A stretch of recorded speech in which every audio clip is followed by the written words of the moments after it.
Rainy days don't seem so wet. Stormy nights don't stay. From the moment that we met, you were worth the wait. Oh, this could be the best thing that I'll ever know.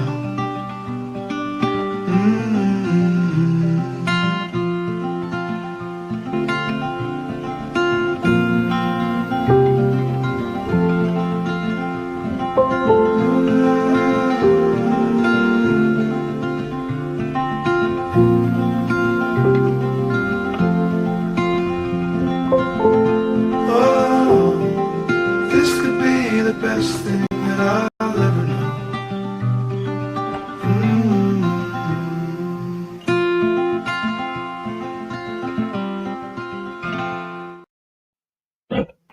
Hello, hello, hello. Oh, this incense is right in front of my camera. And my cat is right in front of my face on my desk. Okay. So, welcome to Saturday. Tomorrow is Easter. I hope you're having a good Easter weekend, spending some quality time with your family. Sadly, my son is at work, and it's total teardown because they're every other week. 1 week they do a partial breakdown of the ice cream machine at work, and the other week they do total teardown where everything gets tore apart and cleaned and disinfected and everything like that, rather than just being drained and washed out and everything. I don't know. And then they got to clean the grease fryers and all that stuff. And so that's what this weekend is at where he works. So that's, and then my husband is an over-the-road truck driver, so he won't be home till around the 15th of April. Daddy won't be home for a little while. My cat's right here. I mean, see, this is his ears. Look up.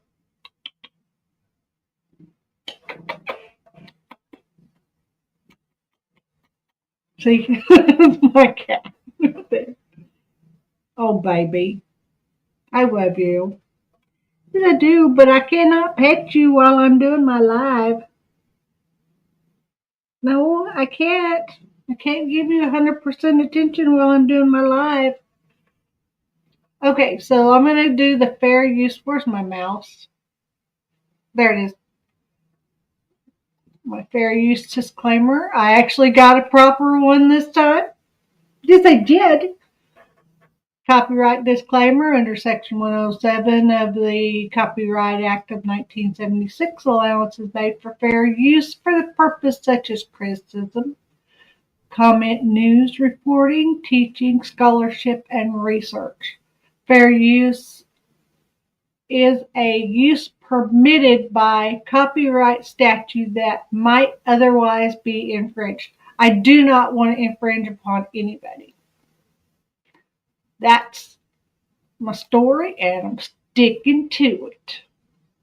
All right, so we've got a lot going on with this Michael Vaughan case. A lot to talk about today. I think I got 1, 2, 3, 4, 5, 6, 7 windows open. Last night I had 5. Let's pull in a little bit of music because I put some new music on the radio. Last night we did Tico Against All Odds. Tonight we will do Channel 13. Don't lose yourself. Don't you lose yourself. That's what it is. I don't know if there's words involved.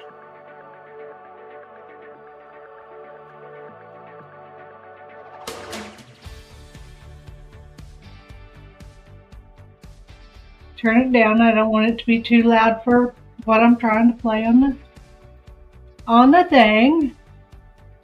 All right, baby. You're getting out of the way? Good boy. He's just fickle, I guess. All right. Now this. incense is bothering me. Okay.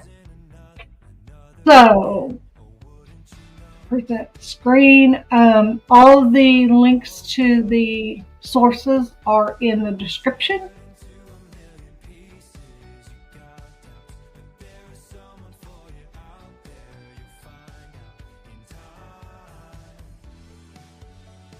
That's such a pretty beach right there. Okay, this is by Deeps on the Street.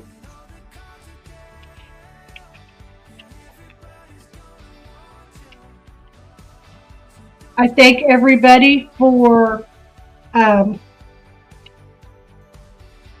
allowing the use of your videos for other people to learn from. It's resurfacing your old videos so that they're being watched again and bringing attention to your channel once again. And it's helping my channel to grow and get the point across through what you've already learned, and I'm learning from you. So thank you very much. I appreciate that. Let's enlarge this. That is such a pretty picture. Michael Joseph Vaughan, lovingly referred to as Monkey, went missing.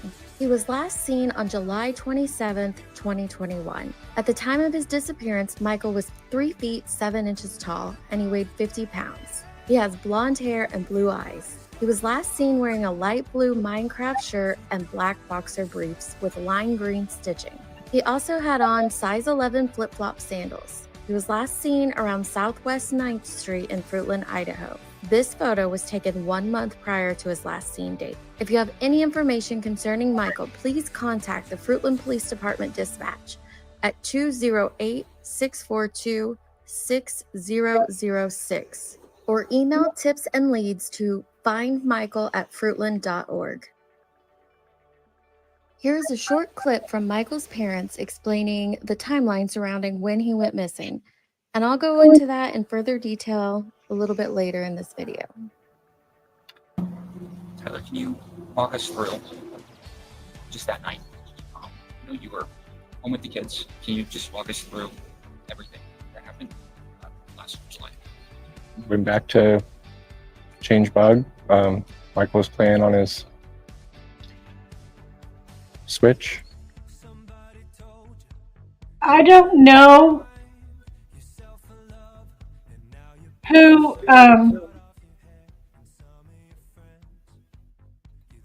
is talking to them, who asked Tyler the question. If you ask me, it sounds like a guy off Paranormal Files, but I don't know. So, and I had to turn the volume up a little bit so you could hear the commentator asking the question.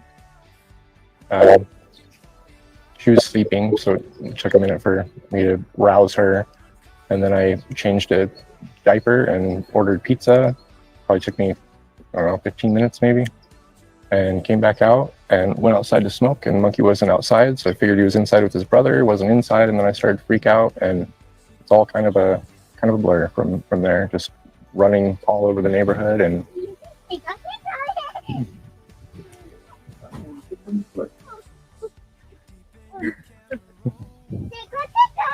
tickle. Hi, Pickles.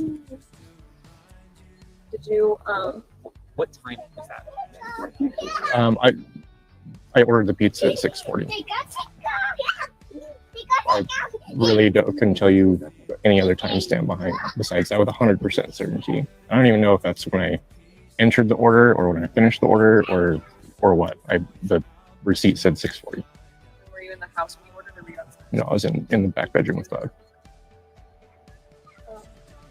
And following, when you realized that you didn't know where Michael was, what did you do then? Did you knock on neighbors' doors? I came outside and I looked down the street and I hopped in the car and called Brandy and drove to the splash pad. And Okay, I'm put that clue number 9 and 10. No, I'm sorry, number 10. Number 9 yesterday was the motorcycle prayer rally, and number 10 of the simulations with Sebastian Rogers is that Tyler called Brandy before calling the police, and number 11 I noticed was he took off running, driving around the neighborhood prior to calling the police.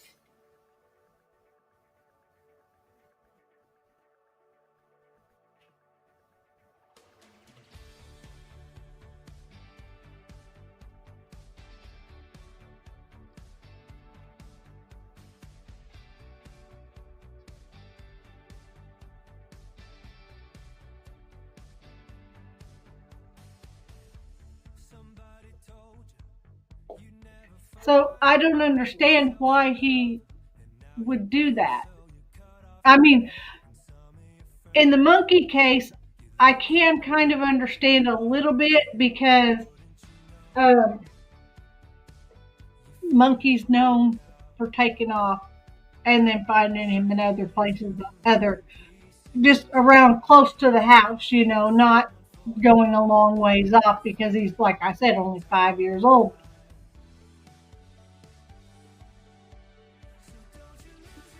So I can understand him, thinking he can get Monkey home and Monkey will be disciplined a little bit. Maybe have to stand in the corner or sit in a timeout chair or something like that. But I can understand that. But calling Brandy and driving around before you call the police, that just seems, I don't know.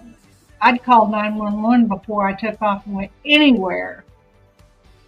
And then all over the neighborhood, walking, running, driving. Like I couldn't tell you where. I mean, I didn't leave the neighborhood, but all up and down this, 8th Street complex. We were both all over. Some of the people that like to speculate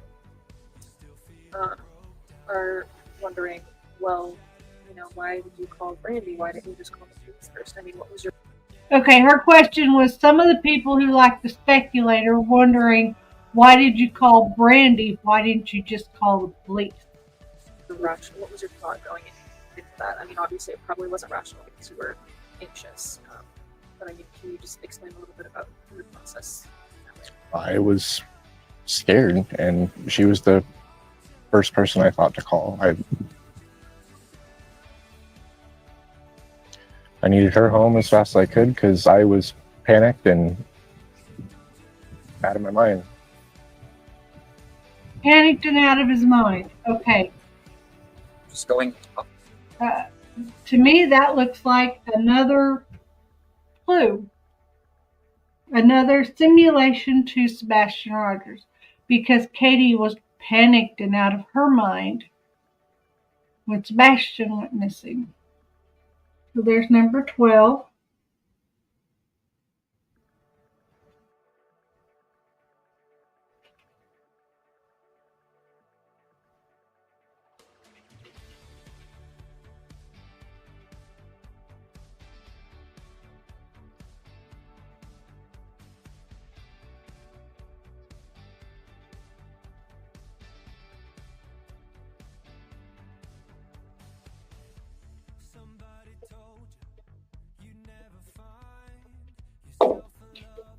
I couldn't imagine being too panicked to call 911. It seems fishy to me. A better question. I'm sure you guys see all this stuff online as well. I mean, last person to see it is people speculate about that. What would you say? Just to people to help clear your name a little bit. Yeah. But I mean, anybody that's looked into the timeline, I feel like there was no time for me to do anything. Not to mention, I didn't leave the neighborhood besides in a cop car for 2 or 3 weeks. I mean, there's thousands of people everywhere. I mean, there's nothing that I could have done.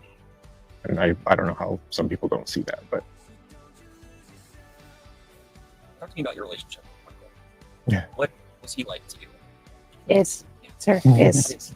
What is he like to you? he's my best little buddy. We do, comic books, monster trucks. He's the sweetest little boy in the world. He was always trying to help. Oh. He's perfect with his sister. Did you hear that? I just caught that. I've watched this video about 4 times, and I just caught what Brandy did, and it's amazing. It's wonderful. I'm gonna back it up just a tiny bit. See if I went far enough back. Yeah. What was he like to you? Is, sir, is.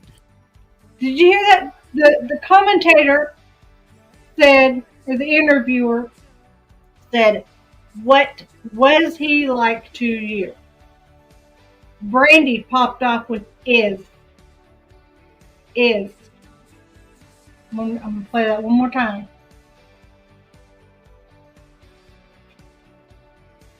What was he like to you? Is, sir, is. What is he like to you? Did you hear that? That is so wonderful.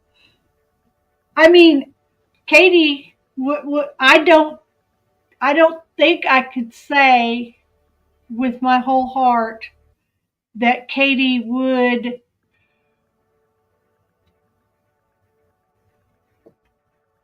correct him like that. I think Katie would have just went on with it just like it was said in present tense. Only she would have responded as if it was in past tense, just like it was a normal everyday occurrence. Hello to whomever come into the chat to watch my live stream. If you'd like to chat, I'm right here. I'm willing to talk to you. I'd love to hear from you. If not, please at least give me a thumbs up so that it can help my algorithms get out and other people can see what I'm talking about and can learn a little bit more about the Michael Monkey Vaughan case. Because this is day 3 of me covering it. I'm sorry, I have not been feeling good today. I don't know what it is, but I cannot wake up. I woke up long enough to do my research. I went back to sleep. I woke up to put on my live. All I want to do today is sleep, and I don't know why. I don't know what's wrong with me, why I only want to sleep.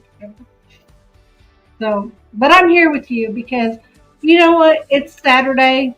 It's the day before Easter.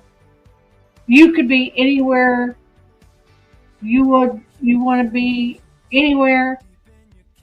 But at 20 minutes after 6 in the evening on a Saturday evening, you're spending your time with me. And I appreciate that. And it's Easter Eve, so it's the 19th of April. Tomorrow is Easter. And I'm hoping it would be so nice if for Easter Sunday, Monkey could go walking in his mom and daddy's front door, knocking on the door. Can I play with your kids? You know, he's only 9 years old now. So, or 8, he'll be 9 in June. So, I mean, because he had just turned 5 when he went missing. So hopefully he'll find his way home before Easter Sunday. And tomorrow we can all be so happy and put out the bulletin. Monkey's been found. The monkey's home. My best little buddy. We do, comic books, monster trucks. He's the sweetest little boy in the world. He was always trying to help. Oh. He's perfect with his sister. They have an amazing relationship. Both the sisters. Both the sisters. He's a wonderful, wonderful little boy, and he doesn't deserve this. What? How? Okay, after it's been this long, I mean, how do you explain to such a small child what's going on? And I know it's really hard to answer, but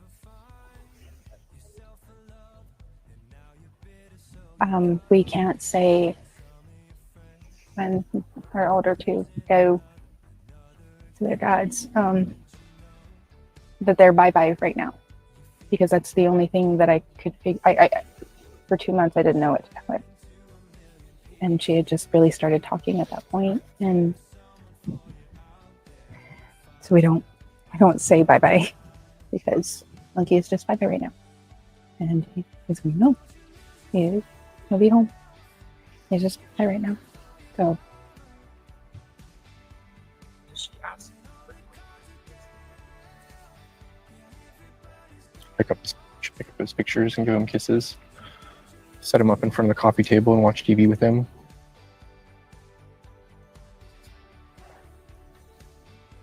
She pulls out his Batman cape and she seems like a very headstrong little girl. oh yeah, I wonder where she gets that from. I don't know where she gets that from.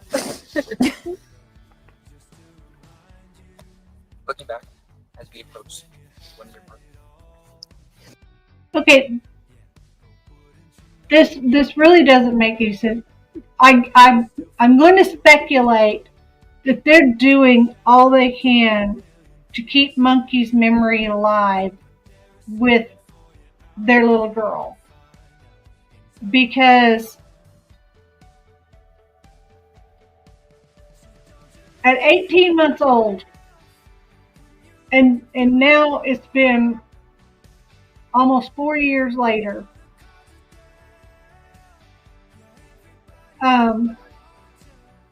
there's no way an 18-month-old can remember Monkey unless they keep reminding her of Monkey, because their attention span and their memory at 18-month-old, even to 4 years old, 3 or 4 years old, is not very long. So she must only remember them talking. They must talk about Monkey often and keep his memory really alive in their home, which I think is very wonderful. Don't get me wrong in any way. I'm not saying anything bad about this family. My heart goes out to them 100%. I would not want to be in their situation. I've been in the situation of my young child walking out the door. But thank goodness they only made it a block away from the house, and I found them. My neighbors found them, whatever. But so, yeah. What do you, besides finding Uncle, bringing him home, what would you like to see law enforcement? What would you like to see the community? What would you like to see the world continue to do? Keep the space out there. Don't let the story go away. Bring him home. Bring him home. Let's hope that, somebody finally sees one of these, or somebody finally gets the courage to come forward and give that tip that leads us to him, or maybe the person that has him, drop him off at a hospital or a police station or whatever. Just let him come back home. You mentioned hope. What does hope look like right now? The strength with law enforcement and our community members and our family. All of us standing strong, that none of us are going to stop. Not a single one of us will stop. Michael is going to come home, and we're going to do the best we can to help others as well. The following is an article done on Michael Vaughan from February of 2023. Brandy Neal, the mother of missing Fruitland boy Michael Vaughan, sat in her living. Okay, we've heard all that. They keep going over and over and over the beginning of the story. Everybody is playing the beginning of the story again because nobody has anything very new. Well, at this time, in what I've been learning. So now we are going to go to crime lines and lies. Brooks.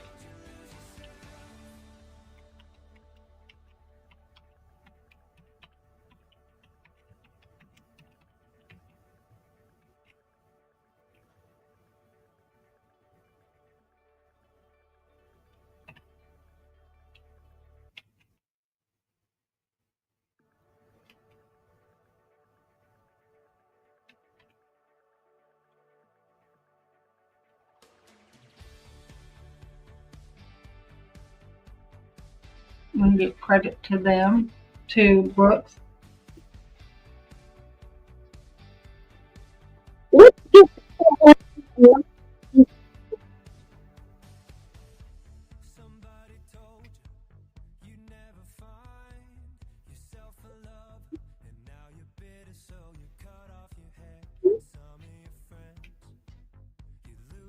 This is Stacy. Oh, I'm sorry.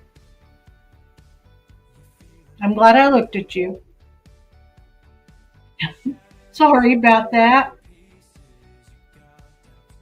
Okay, this right here, taking up the left-hand side of the car, or right-hand side of the car, is Stacy.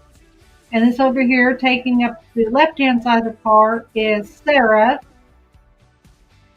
And one of these in the back seat is Brandon Shirtlift. I believe it's this guy right here. And then I don't know if this is Adrian. I think Adrian was of African descent. So I don't know who this is. Maybe Brooks will tell us. In the back, you see a sleepy Mr. Sleepy Buns B-Dog, and the guy with the peace symbol putting up the two fingers is a man named Caesar Garudo. He's believed to be the man that they were looking for by the splash pad. Now, the police have not put anything more about that out. Nope, they're not showing ring cameras, 911 calls. We know how that goes. We've listened to many a trial where they put it out during the trial for the jury, not for YouTube. It's crazy how that works. As you know, during the case of Letitia Stout, which we thought was never going to end, people were like, where's the body cam? Where's the 911 call? The police were like, not available. None yet. Yeah. We don't have it. Request declined. It's none of your business. They've said that in the Idaho case too, and people are like, so you're telling me that the SWAT team didn't have body cams? Oh, I'm sure they had them on every part of their body, but they're not going to show it to you. So this is Caesar. Let's talk about Caesar for a minute. And this is all speculation, alleged, but his charges, he is in jail right now, and it's nasty. It's heinous. Lewd conduct with children. What do we know about Caesar, Lana? Well, what we know about this case is that allegedly the victim was a small male child around Michael's age that he lured and had S contact with. And he's now in prison in Idaho State. He's been convicted of this charge. So he was found guilty. I believe he got 7 years before he could have parole. I don't know what the total, parole plus, or prison plus probation or what the terms were. But I think he has to be in prison for minimum 7 years before he'll be eligible for parole. And then what's really interesting to me was they did a post-conviction DNA collection and thumbprint impression on him, which I had to look and research the statutes around that in Idaho, because I was like, if someone's already convicted of this heinous, disgusting crime, like, they didn't need DNA to gain that conviction. They got it post-conviction. And so Idaho has, some very strict laws on, sex offenders. Once they're convicted, they do gather that DNA immediately upon application of the prosecutor or a law enforcement agency, has to apply or petition the judge to say, hey, we believe we should collect this under this statute on this person for the sake of the safety of the community, and, basically, in layman's terms, matching it to any future cases and being able to bring justice. So that was collected after Caesar was convicted and went to prison. Yes, CKRN. He was out when Michael went missing. He is believed to possibly be the man walking by the splash pad. If you recall, there's an image that I'm sure Brooks will be able to throw up soon, that was put out by police of a man walking by the splash pad that was unidentified. So they think now maybe that might have been Caesar. Hang on, I'm putting it up right now. It was so grainy. Yeah. No one, and I mean, I saw multiple people across Twitter and all kinds of platforms work on this image and try to, do their magic. But this was, the best image that anyone was able to get. And it does kind of resemble his build. It looks to me At like least, somebody I needs think they have said, Brooks, correct me if I'm wrong, that they believe they've identified this person, but they have not said publicly who they believe this person to be. I think that will come out in future, trials. Well, they look pretty similar to me, and the thing is he's not in a position to where he can't bargain, because he's already behind bars. Mm-hmm. Same with Stacy, same with Sarah. Mm-hmm.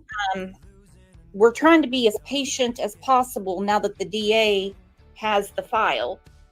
I mean, if Brandy and Tyler, if they have to live with this every day, then all we can do is live with it with them, because I can't imagine what they're going through. I can't imagine. They're in a very, I don't know the word to it. It just makes me feel low and hollow. And I think that's really because that's kind of where they are and how they feel, low and hollow.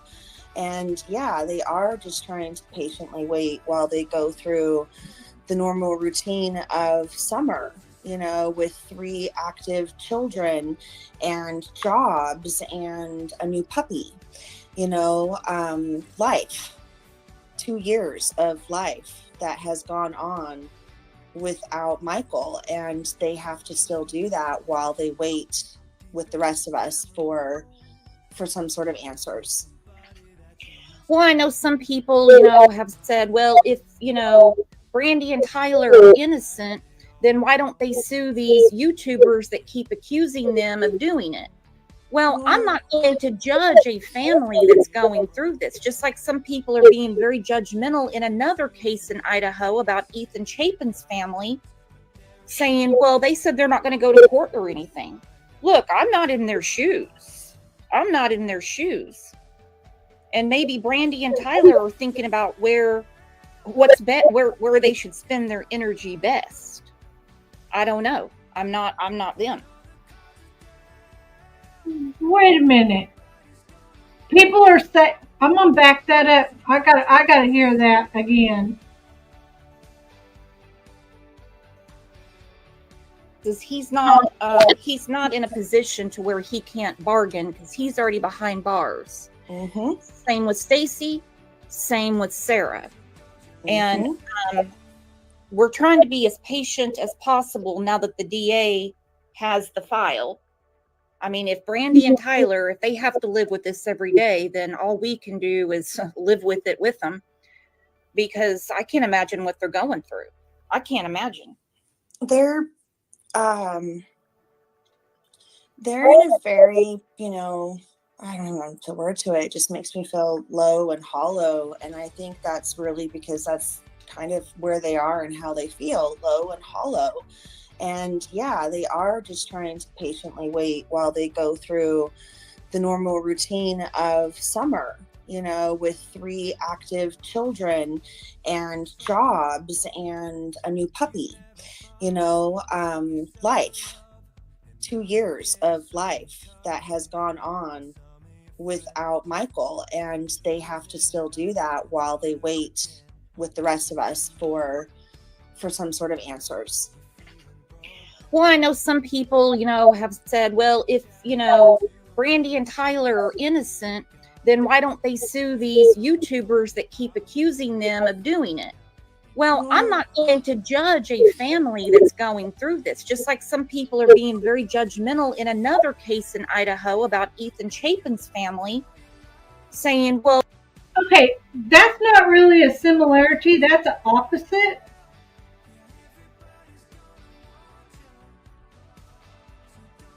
But I'm going to put it in the similarity column because after Brooks came out with this particular interview,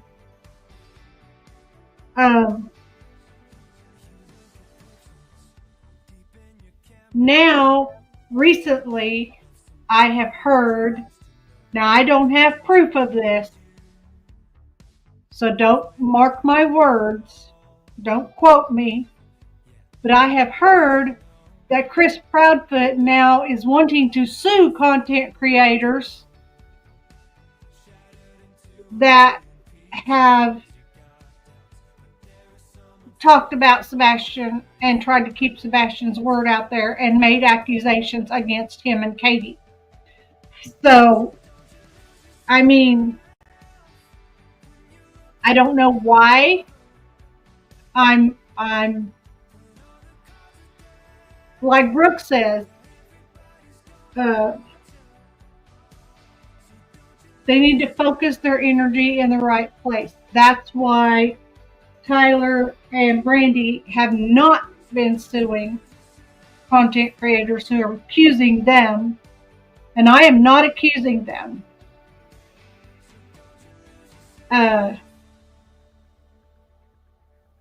But I'm glad that this case didn't turn into a, right team, left team type thing like the Sebastian Rogers case did. But I do not agree with suing content creators who have an opinion, and in their opinion they feel like one or the other parent is guilty. Because I'm not saying either parent is guilty in either case. Not even in the Summer Wells case. I'm not saying that her parents are guilty. I do not know. I was not there. I can only speculate. Well, they said they're not going to go to court or anything. Look, I'm not in their shoes. And maybe Brandy and Tyler are thinking about where they should spend their energy best. I don't know. I'm not them. And Brandy has said that if somebody would come forward with where Monkey is located and will bring him home, if they're arrested or in jail or whatever, Brandy said she will ask the judge to go be more lenient with that person. So, I mean, she'll give them that much. She'll show them appreciation for letting her have her son back, which that's a very strong woman to be able to do that. I'm sure it's all going to get sorted out, and at the end of the day, they want justice for their son. They want their son home. We lost Lana. Let's go through what Brandon said. This was broke down on Navalis. Spent the night there because we came in towing my car from my mom's to their house. So we woke up and had breakfast and watch TV and coffee, and then we went, me and Sarah and one of her other friends that was there visiting for like a week or so because he came in from the airport. He was Adrian, and he had like kind of an afro, and we went and did kind of a YouTube video that day where we were trying to make music. And he had kind of an afro, and we were doing a YouTube video where we were trying to make music. Now, remember, he changed his story and said that he went back to the streets after they had a fist fight, and he took his NHRA jacket. But that's not what he said before. You see, when suspects in cases change their story, I lose my mind.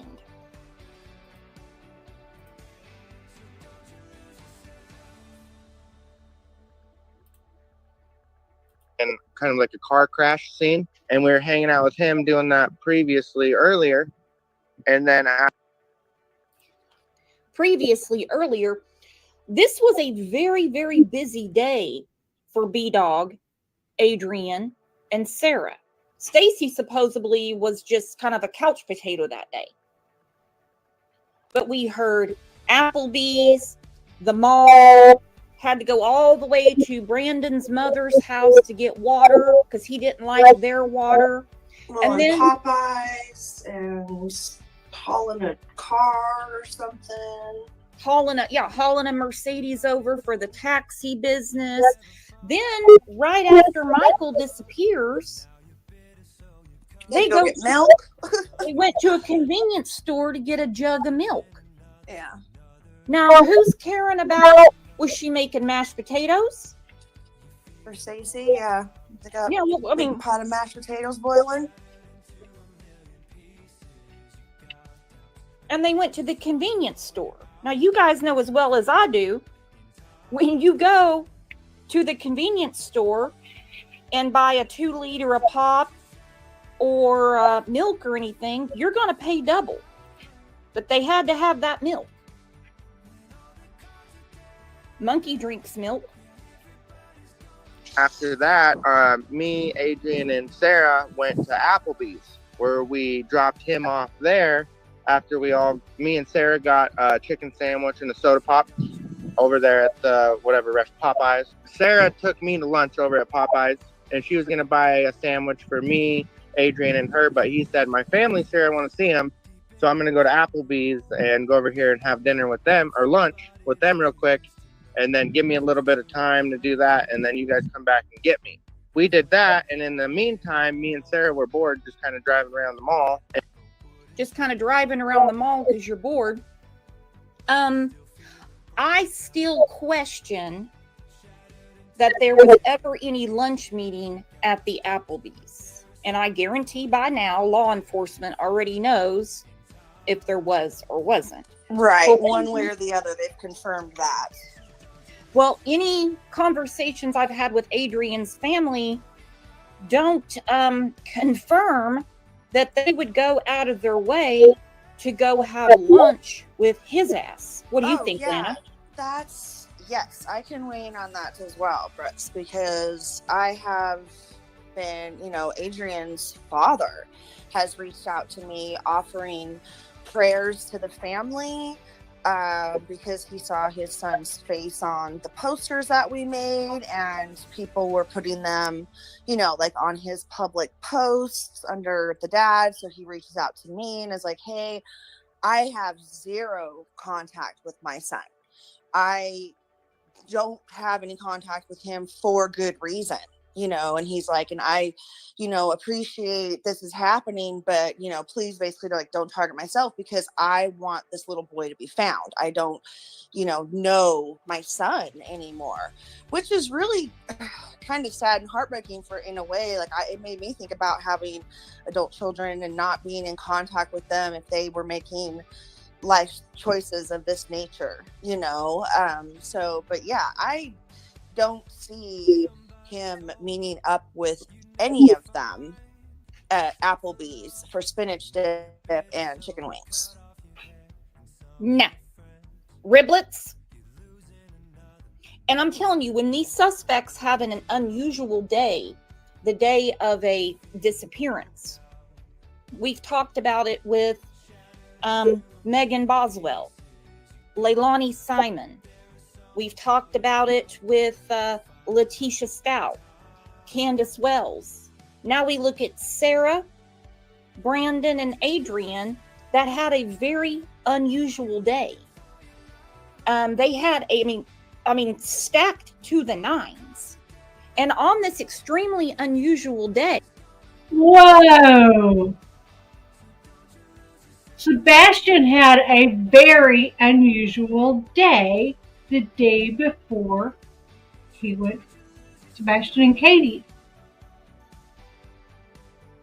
I got to turn my page over to put number 14 down. Hold on.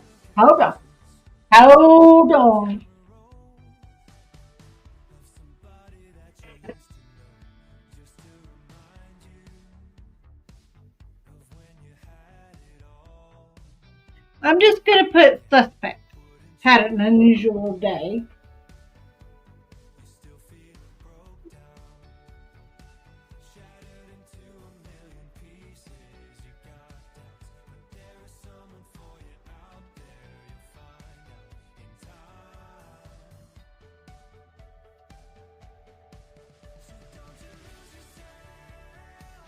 The day the child went missing. Because in this case, you have Stacy and Brandon and them having a very unusual day, and that evening, Monkey went missing. Katie and Sebastian had a very unusual day because it was so packed of all the things that Sebastian liked to do, and then that night he came up missing. Hello to the second person that's in the chat. We're discussing the Monkey Vaughan. He's still missing. We're about to go into a few people have been, some suspects are beginning to get arrested. And they're behind bars. But I'm also looking for similarities between the Monkey Vaughan and the Sebastian Rogers case. I'm not saying the two cases have anything to do with each other at all. Not in any way. I'm just kind of finding similarities. And then I'm thinking about maybe going through some Summerwell and trying to find similarities there. And going through, any other missing children's cases and seeing if I can find similarities between what is similar between all of them. It's just a research thing that I'm just contemplating doing. They go and get milk. As they said, they were searching the fields and going down to the river looking for Michael. Right, with Carson Starkey in his truck with the floodlights, remember? He said he grabbed his neighbor with Carson with the floodlights, and they were going to go help. They were going to go help look for Michael, and in the middle of this, they decided to go to the convenience store and get milk. Now, who needs a big old jug of milk when you're looking for a 5-year-old? Anybody? It's one thing if you're like, yeah, he'd already gotten water from his mama's house. Right. Unusual, like you said. And we didn't know what to do, so I drove back over to my house to get a water bottle and fill it up with water to bring back over to their house because I didn't like their water. And then... So he went about 40 miles out of his way to fill up one water bottle to go back to their house. We went over this. Yeah, correct. We went over this in a previous live for anyone that's not been on that's new in chat. Because one of the first times you played this clip, Brooks, I think I came up and because I live in the area, explained to you and everyone geographically, he makes it sound like he's just hopping around the block, but he's not. He's driving all over the Treasure Valley. And so to go to where he said he was going to get water, his mom's house, he went 40 minutes the other direction from Fruitland. So way out of the way to get water. Multiple gas stations and places to stop and get water. That doesn't make sense. Yeah, there was plenty of places. Hell, he was at Popeyes. They have filtered water right there. Why didn't he get a cup and get some water from the fountain? He had to go to his mom's house, and please don't forget, I'd love his to mom's... ask him that if he ever came up. Come on up, Brandon. These are very easy questions to answer, and I know you're in here. Also, don't forget, the dogs hit on something at his mom's house. Fruitland police didn't say that. FBI doesn't tell us shit till they get to trial. His mother did and made a joke out of it. She's like, oh, I'm so glad they let me know I had a leaky I'd like toilet. to ask him that. Maybe he could answer that question because despite I know how much he wants us to disclose the conversation that took place between him and you, and we're not going to, yeah, there's a reason why those dogs hit on that crawl space at your mom's house, isn't there? I would say so. I'm not an investigator, Brandon. And we're going to be nice, Brandon. We will be nice. We're going to let you talk. During that time, after that, we came back to the mall and we picked up Adrian, me and Sarah, and then all three of us, Sarah, Adrian, and I, we hopped in the car and we went back to the Fruitland house. I think it was around like 6 or 7 at night. We were in that little Toyota 2016 Toyota Corolla. It's the blue one. So I asked them earlier that day if we could use their pickup to go to my house, my mom's house, and get my Mercedes Benz and tow it back over there so I could work on it if I was going to be hanging out over there doing the taxi business. Yeah, I remember going to the gas station. We were probably at the gas station filling up like right at 7. We came back over there, and then right as soon as we were getting the car back to the neighborhood, the whole neighborhood was on high alert looking for the little boy, Michael Vaughan, and they said he went missing right that day earlier, right before we came in with the car we were towing. Okay, let's talk about this. He says that he's told, this is very important. Now, with all of this busy going on that day, how would Sarah have been aware that Michael was missing? Was there an alert on the phones? I don't know because I don't live there. Well, what happened was with the alert, yes, there was an alert. And so any of them in that area may have gotten that alert if they were signed up for the Code Red system. But if he was in the car with Sarah, he would have known that she had gotten the alert on her phone.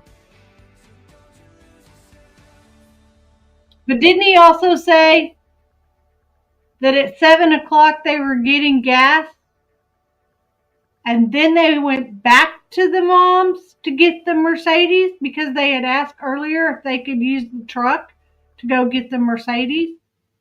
So apparently they went to his mom's, got water, came back, and then went back to his mom's.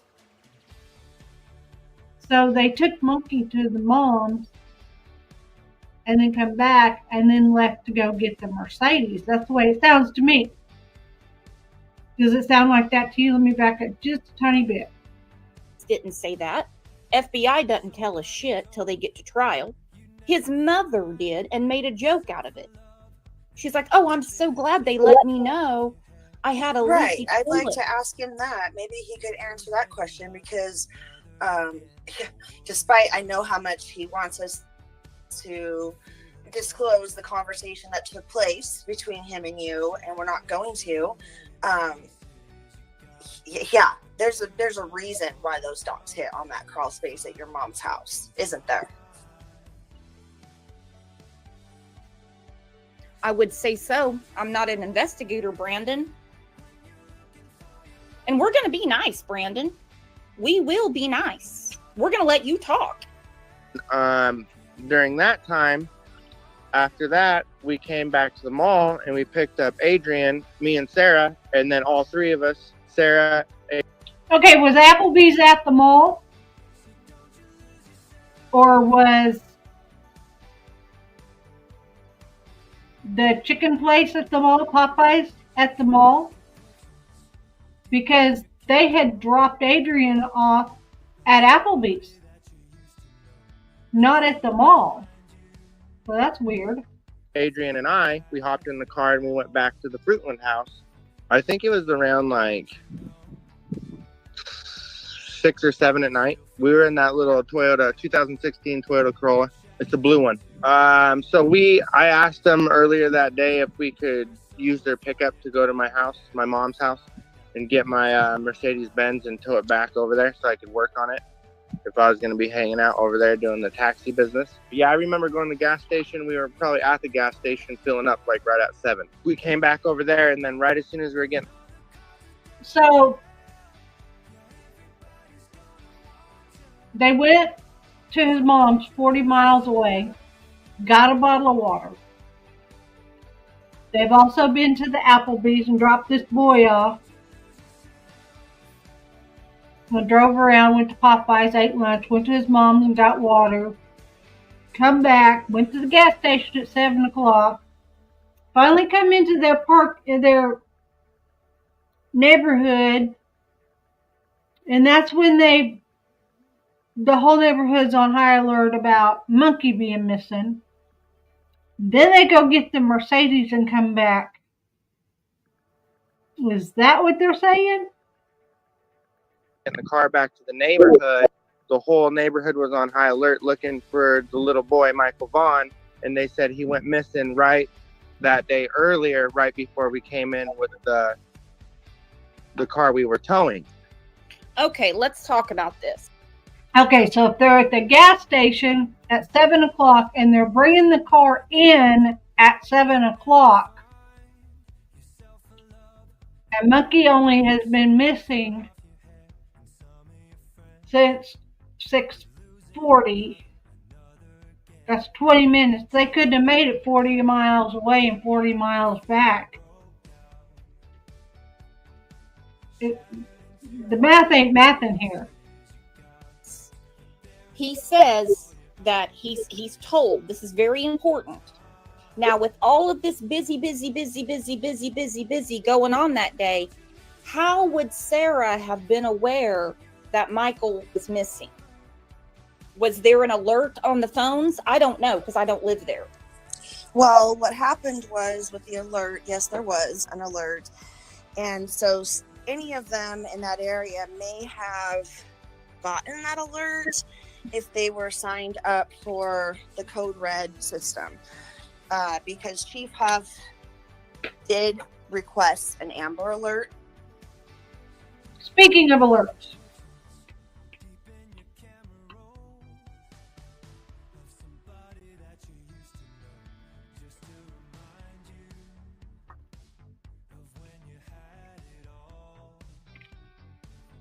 I don't know if you can see it. Missing is this boy. His name is Tyler Doyle from Little River, South Carolina. Last seen January 26, 2023. Age 22. Height 5'9", weight 220 pounds. Now, I just got this alert today. It's not an Amber Alert. It's a missing persons in America. And it's from South Carolina, and I got the alert today. And it's from 2023. So, you know, and it came through Facebook. It didn't come through on one of them red Amber Alert type things or anything like that. It came through on Facebook. So I'm going to have to do some research on that young man. But I want to get through Monkey first. That's why I saved that to my phone.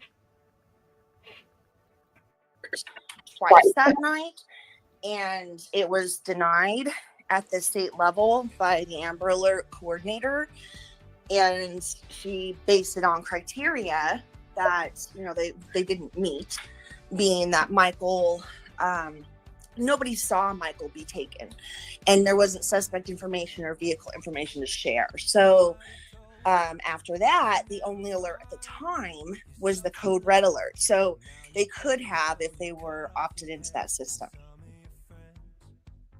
Well, I think there might be another reason for how Sarah knew. And Brandon. He makes this sound like such an innocent conversation. He says, she stopped the car and said, there's a kid missing in our neighborhood. His name's Michael Vaughan. Do any of you know what happened to him? Nobody. Right. Nobody. And then they went and got the neighbor with the truck with the floodlights. Because that's what they were going to go do, to go help find Michael Vaughan, you know, because that's when they just first heard his name ever previously. And got a jug of milk.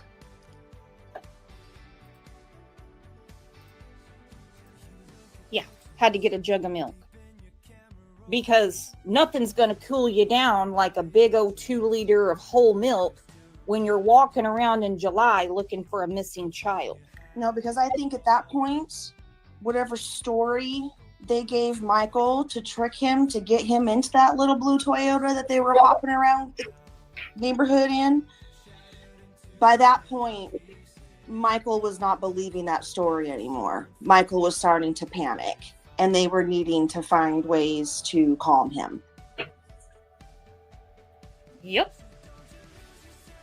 And then right as soon as that happened, I went out and tried to look for the kid with Sarah. We got in her little Toyota car and drove to the gas station and drove around after we got out of the pickup, and then tried to look in the field to see if he went down by the river or if he could be out just wandering lost. And, you know, that's what hit my mind first. And then from there, it was me and Sarah. We went to the gas station, got some milk. Went down to the field, just thought he wandered away, Well, and then they went to the gas station and got some milk. This is the third time in an hour they've been to that. Their arrival back in Fruitland. You know what scares me the most about this part of this story is that, you know, initially I suspected that whoever took Michael, like, left the neighborhood. It, you know, maybe was close by. But if this is true, then they literally took Michael 4 blocks away immediately, and he was just like right there. Yep. And that's scary. It is, because And while then he was did 4 this and blocks that and away, came back. And then right when we got back, Carson had his pickup next door with a light bar on it. So I said, hey, we need to start this up and kind of go look in the neighborhood and the farmer field and the river. We got to go find this missing person report that just came out, you know? Sarah Wandra, He's not the kid. He's not this missing person. His name is Michael. So when people, suspects in these cases, separate themselves from the actual human being, we've seen it in other cases. It's the kid. It's I can't stand that. it almost makes me feel like by that point in the story. All right, that was another similarity, because Katie and Chris Proudfoot separate themselves by they don't call Sebastian by his name. They call him, that boy, or my son, or something like that. They don't call him Sebastian. So yeah, that's another similarity.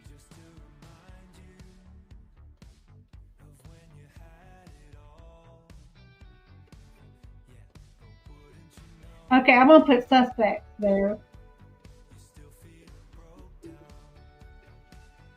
Don't call child by name. Because, and I'm just using that, I'm not, my feet are tangled up. I'm not exactly saying that Chris and Katie are suspects. Don't get me wrong in that. It's just the way I'm sorting it out. Because this Brandon person, I'm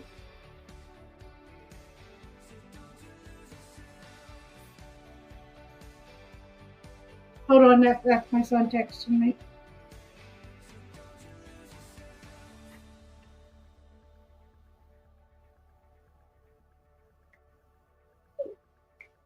Okay, sorry about that. He was telling me not to come pick him up from work. So, yeah, Brandon is a suspect, and he's not using Monkey's name. And Katie and Chris don't use Sebastian's name. Seth uses Sebastian's name all the time, but Katie and Chris don't use Sebastian's name very often. But I'm not saying Katie and Chris are suspects. I'm just saying, okay, I'm just using it as a comparison, not saying that they're actually suspects. Okay, that's all from Brooks. So now,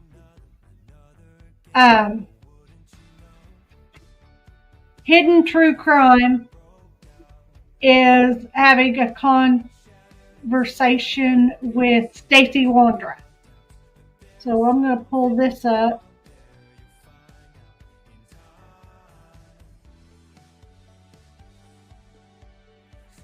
And that's Lauren Matthias. And I don't feel good tonight.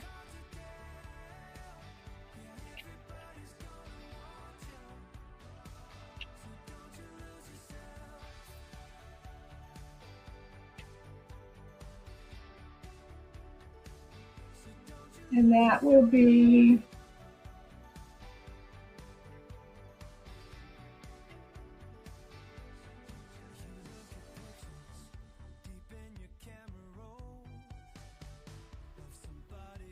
okay.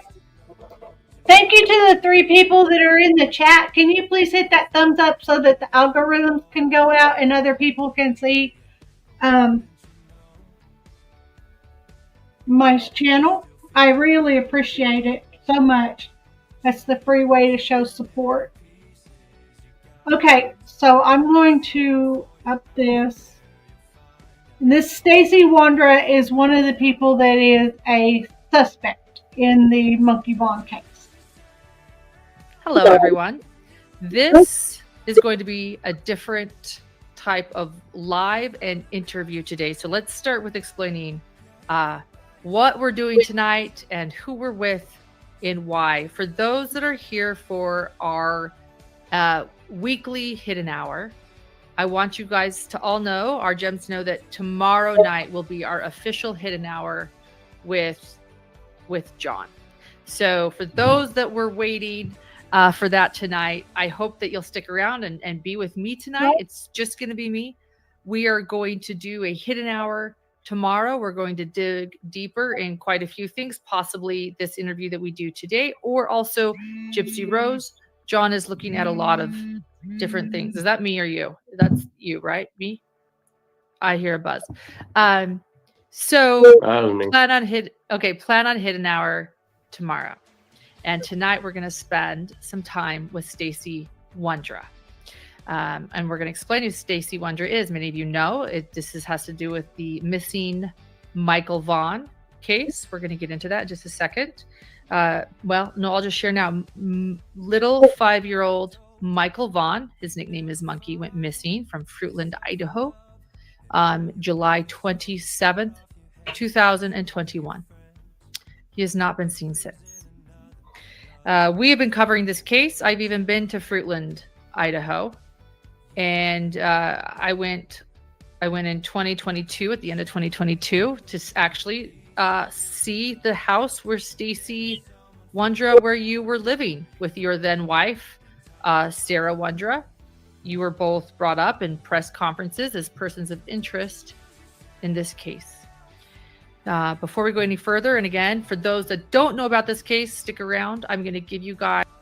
She said with your then wife.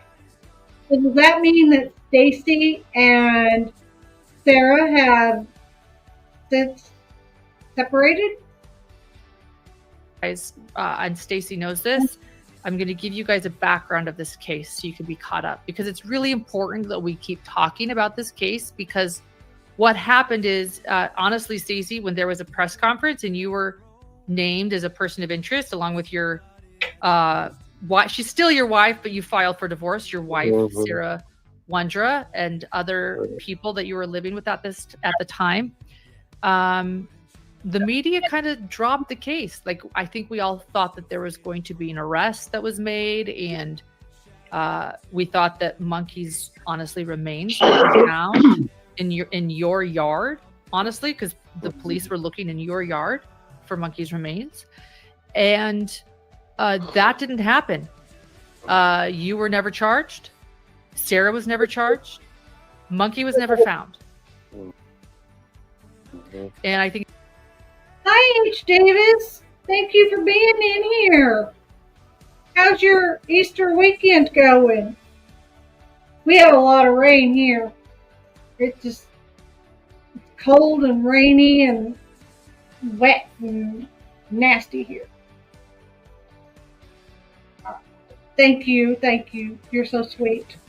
I think it's really important we start talking about this case because John and I care a lot about this case, and we care a lot about Monkey. Be coming up soon.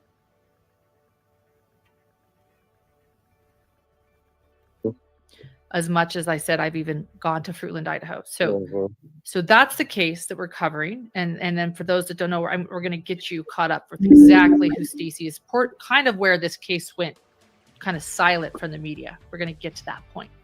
And then we're going to start talking to Stacy. Now, for our Patreon members, as well as our YouTube channel members, there was a really special interview yesterday, a very sensitive special interview. So it is private, still not private, but we made it small. Stacy requested it be small yesterday when my husband was interviewing you, right, Stacy? And John interviewed you yesterday for 2 hours. I was on my earphones listening in. It was such kind of a sensitive live that we turned the chat off. We made it again Patreon only or YouTube member only, so we had very few people. That's where it is. So for anyone that's curious about that live, I do have the link to our Patreon in the description of this video. I in my opinion, it's really fascinating to watch. That's all I'll say.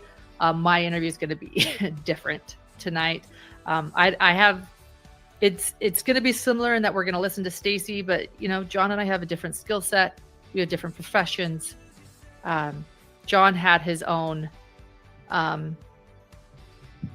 style, I guess you could say. I'll leave it at that. So that is for Patreon and our channel members.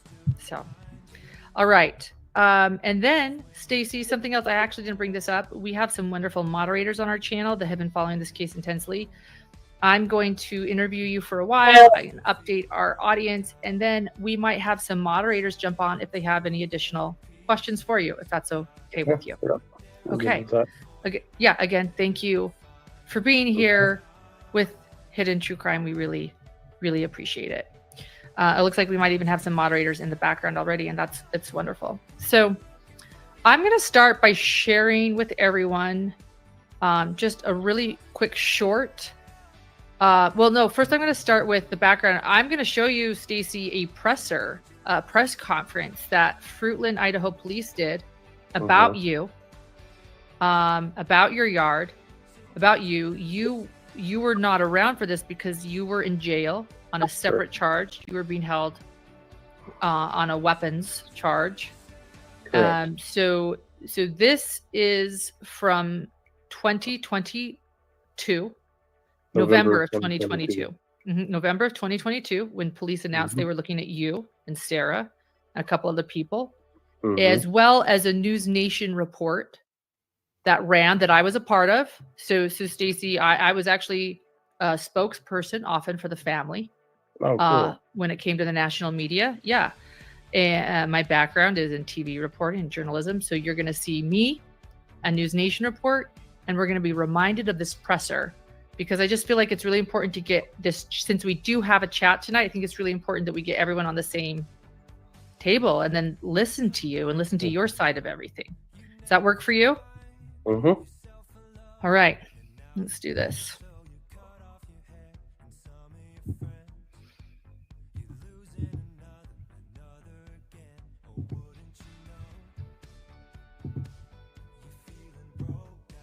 Missing series this morning. The family of a little boy in Idaho are hoping they can finally get some answers as to what happened to him.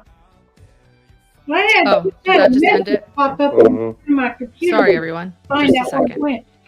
You have. I know you do. Okay, I see what I did. I apologize, everyone.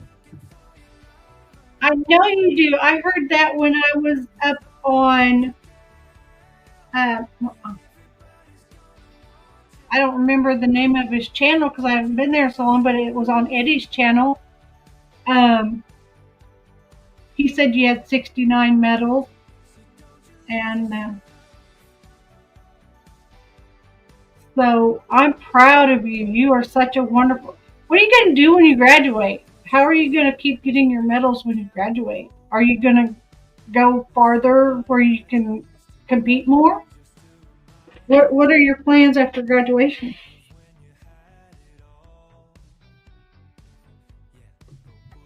We're gonna start. I had that and I X'd out of the screen. I apologize, everyone. So what I'm doing is I'm going to our playlist for Monkey Vaughan. We have a full Monkey Vaughan playlist. I actually interview Monkey's mother. Michael Vaughan's mother, again, his nickname is Monkey, 5-year-old Michael Vaughan. And I have this presser. So now I'm going to pull this up once more. All right. Okay. Thanks, everyone, for your patience.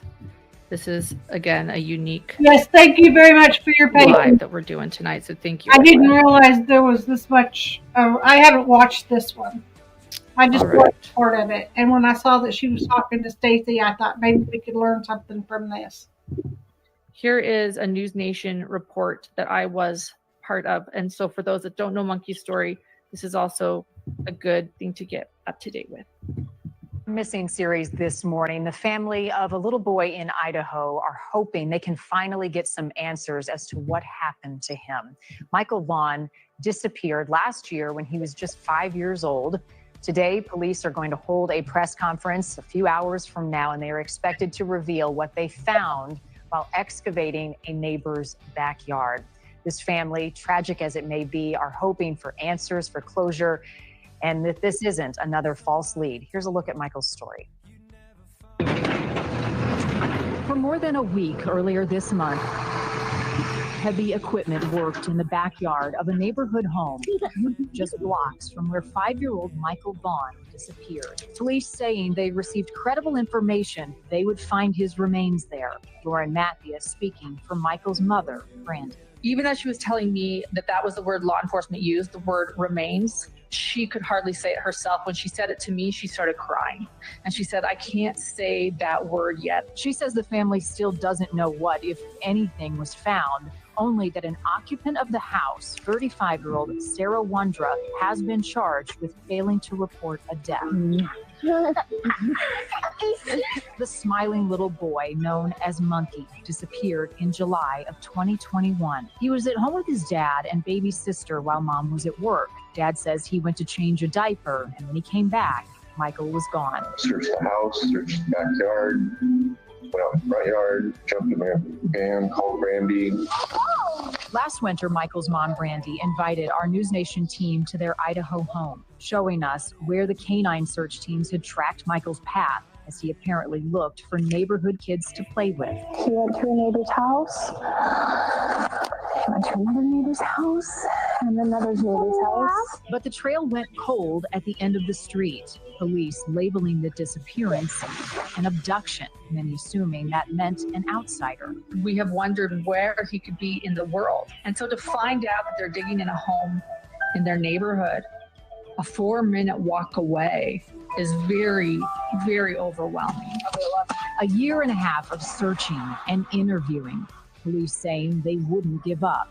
We haven't stopped. Every day we have unfinished business, and I'll tell you that every day is an anniversary of the disappearance from Michael Vaughan. Now vigils, and the wait to hear if police finally have answers to what happened to Michael. Beautiful, you guys. Beautiful. And again, we are awaiting a press conference from police in Fruitland later today. In the meantime, Sarah Wondra was arraigned last week on a charge of failure to report a death.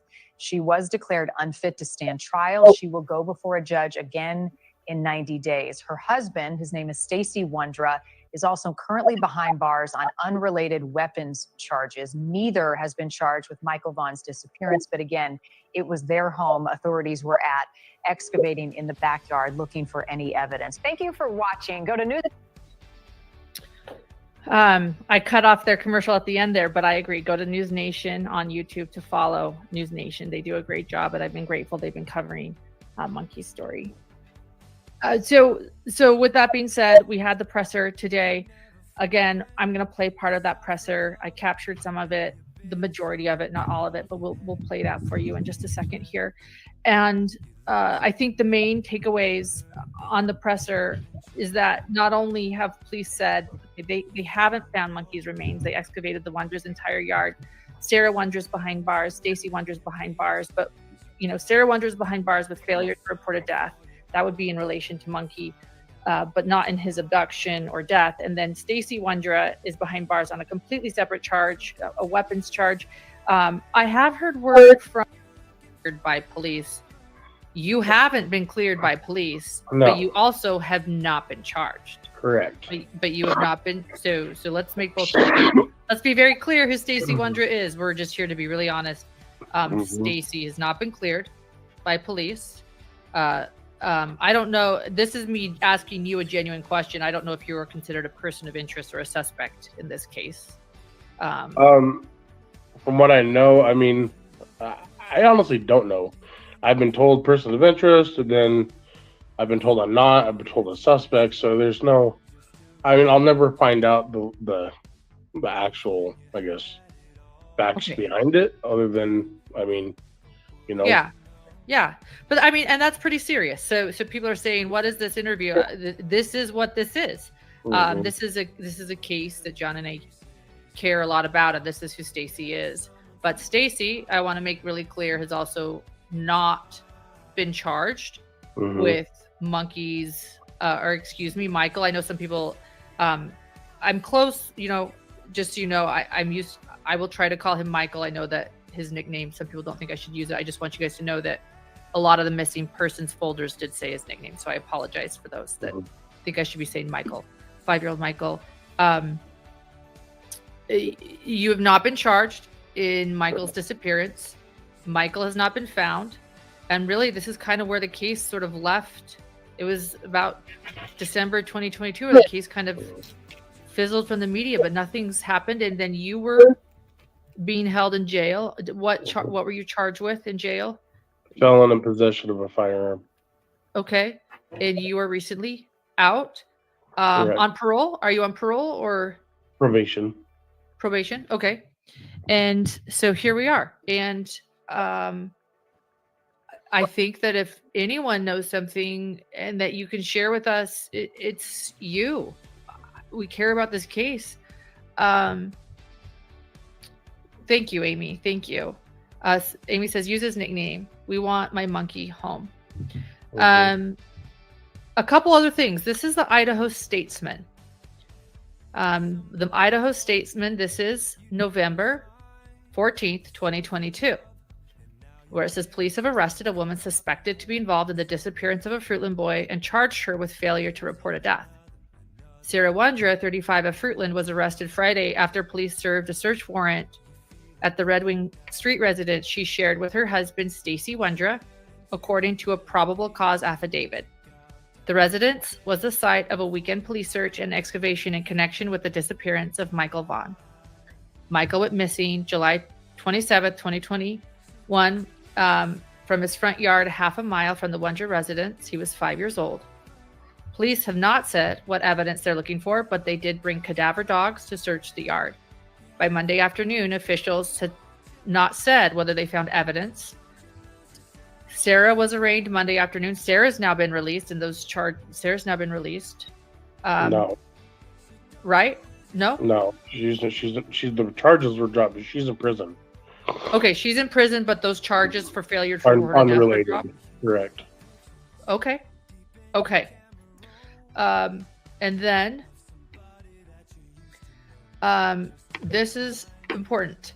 Fruitland police obtained a search warrant for your house. According to court documents, police forced entry into the Wondra's home around 9:30 p.m. Friday, where they found Sarah Wondra in a living room. She was detained and read a copy of the search warrant. When I got to the portion that read murder, she said, "Did you just say murder multiple times?" A Fruitland police officer wrote in the affidavit. She also said, "I have never murdered anyone." Officials said Sarah Wondra maintained that she definitely did not kill that boy, end quote, and said, in quotes, "The Most High God already told me who did it," end quote. She reportedly told police, in quote, "Oh, wow, the Most High God just told me that Stacy was the one who killed him and buried him in the yard of," end quote, the neighbor's house. When asked later to show police where the boy was buried, according to the affidavit, she told police of a spot near the entry of her residence and said Stacy had buried him in the backyard by the shed, end quote. I'm sorry, everyone, for reading this. This is heavy. Police said by that point they began digging a portion of the Wondra's yard based on the information. And this is in quotes, Stacy. This is important. I want to ask you about this. From Stacy. So police said by that point they had begun hand digging a portion of the Wondra's yard based on information, in quotes, received from Stacy, end quote, who had not been arrested or charged by Monday afternoon, and you still, to this day, I will add, not been charged. It wasn't clear when or why police had spoken to Stacy Wondra. Stacy Wondra was arrested and told police. Sarah Wondra was arrested and told police, in quotes, "God just told me that Stacy was the one who did it," end quote. Adding that she knew where the body was because, in quotes, "that is what Stacy just told me," end quote. She then corrected herself and said, "Well, that's what God told her." She allegedly reiterated to police that she had nothing to do with Michael's disappearance, and that she said her husband buried Michael in the backyard by the shed, but wasn't the one who actually harmed the boy. She said instead that man was identified only as Adrian, and that he had been the one to do it, and he was scared to tell anyone. That's a lot. So we're gonna go over your timeline. And my husband brought this up with you, and I think I want to start. So, okay, what she just said, if I got this right, because the way it was talking, it was all looping around back and forth. So apparently Sarah was saying that apparently God told her that Stacy buried Michael in the backyard by the shed, but that Adrian is the one that actually unalived Michael. Wow. God told her all this. Just come right out and told her. If God came right out and told her all this, why didn't she call the law enforcement? And I'm sorry, like we're kind of delving in. I feel like you know us now. We just want to listen and hear. But what were you telling police? Police said that they were digging in your yard because you told them where to dig for this little boy. Is that right? Help us understand that. Help us understand, because you maintain your innocence. Let me explain this. Stacy maintains his innocence, right? Is that correct?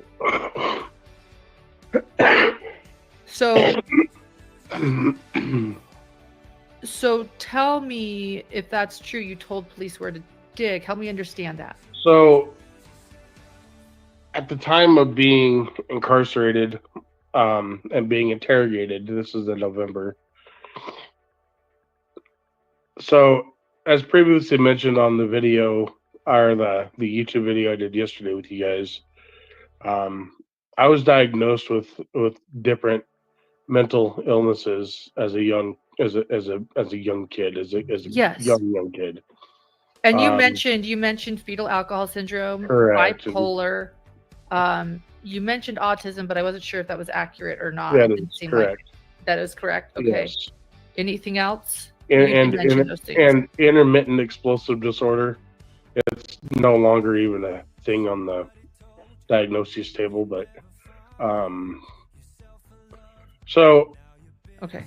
When somebody, and this is just like something that it's been my whole life, so I'm telling this based off of life events and what I've dealt with, but when somebody with fetal alcohol syndrome is put into a high pressure situation,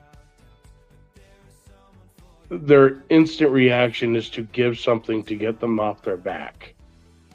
Okay. And at that point in time, I had been being interrogated. I mean, probably the third or fourth day of being interrogated, 4+ hours a day, and each and every day they, always told me, "Oh, we know you know something. We know you have information. We know you're a part of this." And each and every day, I was like, "I have no idea what you're talking about. I wasn't even a part of this. I don't even know who this boy is. Didn't even know that family existed. I have nothing." And so the reason I had given them the fable of him being in the backyard was because I was under such an immense amount of pressure that it was just hard for it's just hard to really, I don't know how to word it. Somebody that suffers with a disability, the fetal alcohol syndrome, their instant reaction is to get them off of their, to give something to get them off of their back. Correct. So you felt almost like you were being interrogated and you wanted them to back off. So this is correct. Correct. You shared this moment of where they should dig during like a police interrogation. Correct. Okay. And thus, in order to get them off your back, you said this, but you didn't mean it, is what you're saying. Exactly. Okay. I will tell you that the location that I pointed out, that I gave the detectives, was nowhere even relatively close to the shed.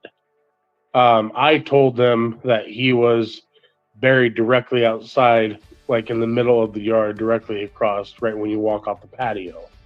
And I knew he wasn't there, which is why they didn't find anything. Why did you say that area? Because they were gonna hound me for a spot anyways. They would want a location, and they did that. I initially did try telling him it was just the backyard he was in, but they were like, "Okay, well, where is he at in the backyard?" And that's when I told them he's here in this spot. And I was on video with, I think, Chris, the detective, and I pointed them in exactly where, where I told him he was at, he was going to be at, but I knew he wasn't going to be there. And I know it sounds incredibly stupid to do so. I didn't know what else to do. Like, they were so persistent and wanted they wanted to make sure that I knew something, and I didn't. I don't. There's no. I don't have information. I even took a polygraph, and I passed the polygraph with flying colors. You did take the polygraph? Mhm. People are asking that in chat if you took a polygraph. Absolutely. Okay. Mm-hmm. Okay. And what about Sarah, your wife? Your wife She took a said that polygraph you too. did this. No. See, and that's like, I'm a very firm believer in God, I may not follow God's word to the T, or, you know, I may not practice Christianity to the T, but I'm a very strong believer in God, and God doesn't tell lies. He's not known to sit there and tell a lie to somebody. And God speaks through the heart and not the mind. And I know I was appalled when Sarah said that, and it was on the affidavit, because I was like, God doesn't lie. And God, reality is God knows the truth behind everything. And truth will come to light. And I just know that it was incredibly just appalling in what Sarah was saying, because it made no sense. You know, first it was, oh, you know, I didn't do this. I don't know anything about it. I would never murder somebody. Then she said, the Most High God told me that Stacy did it. And then it went from that to going to having to do with Adrian. You know what I mean? There's just no there's no consistency with any of her statements at all, and there won't. I just don't. She's never been an honest person. She's been incredibly deceitful. She's not an upfront person. She tries to cover her she tries to cover herself to make herself look good. But I mean, there's a reason her and I are like, I'm getting a divorce with her, is because, number one, she was very abusive. You know, she's abused me to the point of like me fearing for my life, and it's just been rough. You know, so Yeah. How was she abusive? Can I ask? She's specifically, just to sum it up, I mean, she's punched me, she's kicked me, she's slapped me. She has held me down on the couch with a butcher knife to my throat. She has later on down the road, and after 2020, I don't remember what month, but there was a time where she held me at gunpoint with a 12-gauge shotgun with a slug loaded in the chain. And you're just now divorcing her 5 years later? What? What?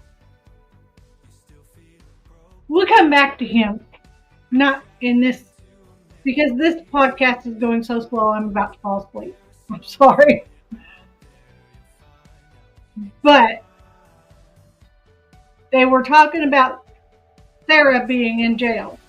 So let's listen to what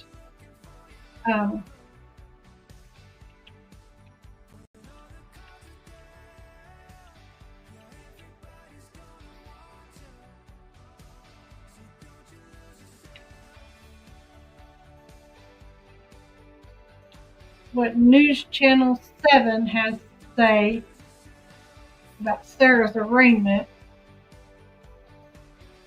in court. This is a very short. I mean, it's 12 minutes long, but I'm not going to play the whole thing.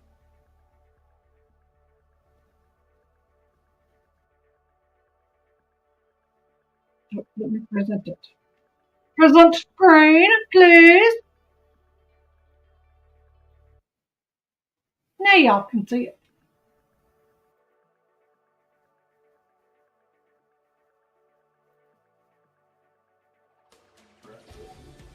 Excuse me, Your Honor, do you need me for anything else today? No, thank you very much for your help. All right, you're welcome.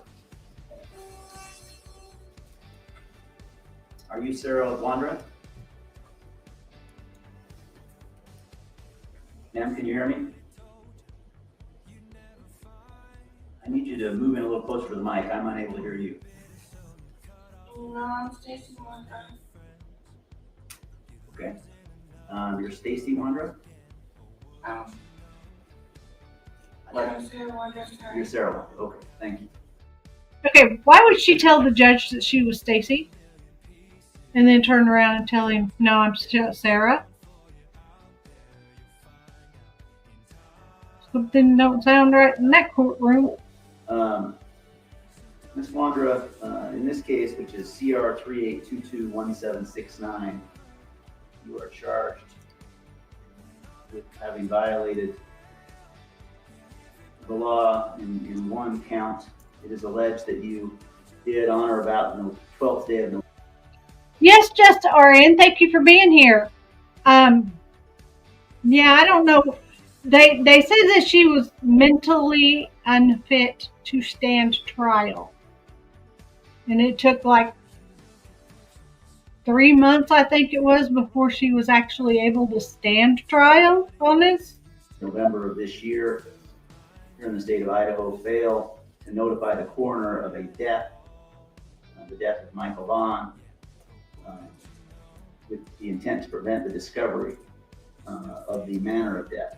That is a felony here in the state of Idaho. Do you understand the allegation that's been made against you? I understand what they've said, not correct. All right. You have a number of rights when you are charged with a crime. The deputies typically hand out a document that describes those rights in detail. Did you receive a document like that? They're giving me documents right now. All right. So in a criminal case, ma'am, you have the right to remain silent as it relates to the underlying charges. You have the right to require the state to prove the charges beyond a reasonable doubt, the right to cross-examine and confront the evidence the state may put on in an effort to prove its case, the right to testify in your own defense if you wish to, the right to use subpoenas to bring witnesses and evidence to the trial as you may determine to be appropriate, and the right to be represented by an attorney at all stages of these proceedings. Do you understand that you have those rights? I have those rights, but I don't have any to be silent. I did not. It is driving me nuts. I don't know if you can see. Right now, my camera. Okay. See, I just leveled it up with where it looks like it's straight across. We can't see. Well, I don't know. It's like it's got to be straight with the door. And look how crooked that picture is. I feel like, sorry, it bugs me. And my desk here is so wobbly and shaky that just to touch it, everything moves, and then my camera gets all out of whack and everything like that. But I mean, it just happens. Okay, I'm gonna let this play, and I'm gonna go into my kitchen right there and get something cold to drink. Hold on. All right. Well, so I'm going to remind you, you have the right to remain silent. I'm not going to say anything to you or ask you any questions that are designed to get you to speak about or encourage you to speak about the underlying events. Everyone who gives up that right and does speak about the case or make any statement at all about it, of course, those can be used against them. So I'll remind you of that. As it relates to your right to an attorney, do you intend to ask me to appoint an attorney at public expense? Do you intend to hire your own counsel or represent yourself in this case? Represent myself. No, getting an attorney. Okay. Do you want me to appoint an attorney to help you at county expense? I'd point one. All right, let me have you raise your right hand to be sworn so I can ask you some questions to be sure you qualify. You solemnly swear the testimony that you're about to give me will be the truth, the whole truth, and nothing but the truth? Yes. All right, thank you.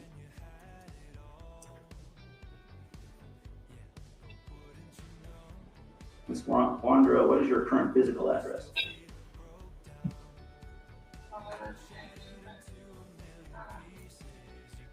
1102 Vernon Street, Portland, Idaho.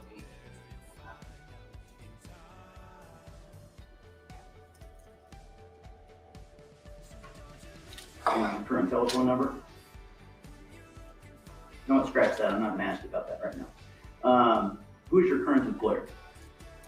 I employ myself. And what is your typical income in a week? I wouldn't be able to tell you, so I don't have an exact amount. I haven't doing any tax writes lately. More or less than $500 a week? Probably more than 5 minutes. I have I should be a taxi Are driver. you it all right now? well, obviously not if I'm in jail, but I only work day to day. Right. So I'm just trying to get an idea of what your typical income is. Obviously, when a person's in custody, they can't generate income. I don't know my exact income. All right. Do you own any land or buildings anywhere? I don't own land or buildings. How much money do you have in the bank or cash on hand? I have some change in my purse. Do you own any personal property worth more than $1,000? I gave everything to the most I got, but I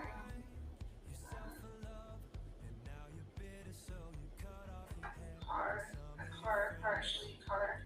I also don't own the whole thing. Meaning you owe money against it to someone? No, I have owned it with my dad. I see. All right, I do find you qualified for the appointment of an attorney. We're going to appoint in this case Ms. Jolene Maloney. I did review an affidavit of probable cause in this case and do, for purposes of this appearance, find probable cause. What's the state's position, if any, on bond?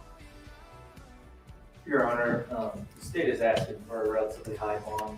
Obviously, there are implications of this charge. And this is the young boy that we're talking about has been missing for a year and a half. So, it should be noted that Ms. Wandra is on pretrial release for federal gun charges for felon in possession of firearms. And so, and while that would have happened after Michael Vaughan initially disappeared, I think it shows that she's a danger to the community, and she fails to abide by the social norms that we all expect. And there are obviously very serious implications in her being aware of our house this whole time. So the state's asking for a $1 million bond. $1 million bond? Your Honor, I recognize these are serious allegations. I would ask that the court consider the charges as they presently are and how they are articulated within the probable cause affidavit and the absence of certain facts which may create issues with probable cause. I recognize that the court may have some concern regarding release. At this time, however, I would ask that the court consider any electronic monitoring in lieu or in conjunction with a lower bond, less than $1 million. $1 million. All right, in this case, the court, as it does in all cases, of course, takes into account Idaho Criminal 46 and the factors set forth there, specifically problematic as it relates to a release conditions or on Ms. Wandra's own recognizance or her criminal history, which the court would provide as part of the probable cause affidavit, the possibility of violations of law, were she to be released, and the inability to necessarily manage those effectively with restrictions on her release. The nature of her criminal history certainly would bring her character and reputation into question or disrepute. Unfortunately, taking those factors into account, the court will set bond in this case in the amount of $500,000. Should that bond be posted, Ms. Wandra must immediately sign up for pretrial release services to be monitored. She must be fitted with a GPS tracking device prior to her release from custody. She must not commit crimes pending the resolution of this case. She must not leave the state of Idaho. She must remain sober. Maintain contact with her attorney, attend all of her court hearings, sign a waiver of extradition, and sign up for pretrial release before leaving, otherwise the Fayette County Courthouse complex. I'm going to set this for a status conference and review hearing on the 21st and 22nd of November. The status conference will be at 10 a.m. on the 21st and preliminary hearing at 9 a.m. on the 22nd. Your Honor, prior to the court recessing, we would take up a procedural issue. Yes, I did receive, in this case, a motion, so it wasn't even filed yet. My clerk just handed to me a motion to seal at least the affidavit of probable cause, as I understand. Is that right, Mr. Reed? That's correct, Your Honor. Does the defense object to taking that up now? Okay. So she's in jail. She got a $500,000 bond, and I don't think she got out. From everything else I've heard, I don't think she got out. So now we're going to go to Jays for Justice podcast.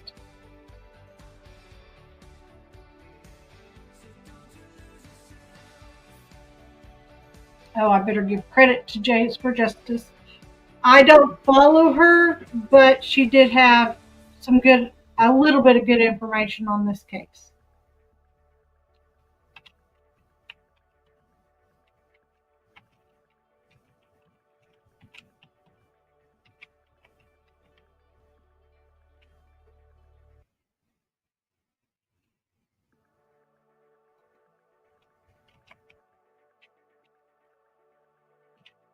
I want to say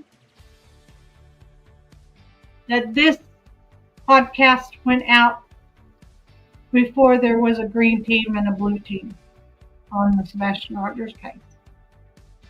Because this was before Sebastian went missing. So the people involved in the green team and the blue team are totally different people now than they were prior to Sebastian going missing. Hello to the 4 people that are here in my listening room. Please hit that thumbs up.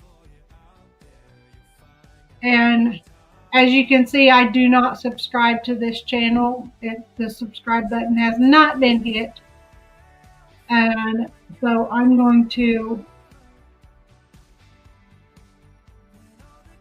just play this short part. You know who Stacy and Sarah Wondra are. They are neighbors, right? Well, they had 2 guests, Adrian and Brandon. And JLR interviewed Brandon. We went over that a few months ago. I'm going to play some clips of Brandon.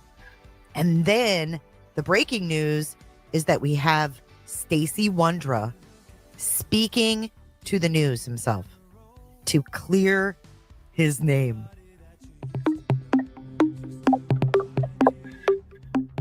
This is Sarah Wondra, 35 years old. Sarah lives at 1102 Red Wing Street in Fruitland and was living there at the time of Michael's disappearance. We believe that Sarah has firsthand knowledge and is involved in Michael's abduction. This is Sarah's husband, Stacy Wondra, 30 years old, a male. Stacy was also living at 1102 Red Wing Street in Fruitland and was living there at the time of Michael's disappearance.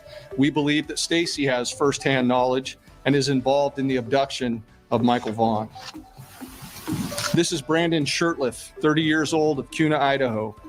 Brandon was living with Sarah and Stacy Wondra at 1102 Red Wing Street at the time of Michael's disappearance. And we believe Brandon has firsthand knowledge of Michael's abduction. Brandon is currently believed to be in North Dakota. Adrian Lucian, 32-year-old male out of Toledo, Ohio. Adrian was staying with Sarah and Stacy Wondra at 1102 Red Wing Street at the time of Michael's disappearance. And we believe that Adrian has firsthand knowledge of Michael's abduction. Adrian's currently believed to be in Toledo, but floats between Ohio and California. So something dawned on me while I was making this video. Do you remember the press conference where they unveiled a huge semi-truck with Michael's face on the side? Well, when I just heard them say that this Adrian floats between Ohio and California, and he was in Idaho visiting with the Wondras, and they say all 4 of them have firsthand knowledge of Michael's abduction. And each child had between 3 and 5 trailers traveling around the country with Gordon at the time. So a lot of exposure for these cases, and a lot of tips and a lot of new information generated for these cases for law enforcement. And that's our goal. So I'm here to continue with Renee's passion. And so we're very excited to be able to partner with Idaho and bring some more attention to Michael's case. And Could this be more than what they're saying? Could this have been some kind of a human trafficking operation? Because if you factor in these press conferences, the one with the trailer was in August of 2022. So in August of 2022, they were going with the possible abduction trafficking route. And then in December of 2022, they unveil these 4 clowns and state that Michael's deceased. My question is, if they weren't sure he was abducted, why go to the lengths of putting him on a semi? Like, what happened between August and December, I guess is my question. All right, guys, now we're going to hear from Brandon himself. And JLR asks all the right questions. Okay. Pay attention. That was the brief update, okay? So you have an idea of who the suspects are, those 4 people. Now we're going to fast forward. Michael basically went out in the neighborhood. He snuck out of the house to go find someone to play with. Okay. When he couldn't find anyone to play with, we don't know what happened. Okay. But these 4 people put themselves pulling over on the side of the road. And Stacy Wondra says he saw a kid in a yard, but he says it wasn't Michael. Thank you, Angie B, for gifting a membership. Welcome, Lucid. Excuse me. They pull over on the side of the road to put steering wheel, what is it called? Power steering fluid. Look at the balloons. Where'd those come from? Power steering fluid in their car. They pulled over in the neighborhood just shy of their house. So their house was not very far from Michael's. Welcome, Lucid. I hope you'll use all your bennies. Thank you again, Angie B. It was so generous of you. So now we're going to get into, this is from Missing PNW Crimes Revisited. I think PNW is Pacific Northwest is the host. And it says, join me live as I dive into the shocking contradictions and lies exposed in Brandy's confrontation with Sarah Wondra, a named suspect in Michael's abduction. Using video clips, I'll reveal the stunning inconsistencies in Stacy Wondra's statements. Brandon and Stacy's statements don't match. I think so too, Shani T. When they pulled over, something happened. Did they hit him? This was one of my theories.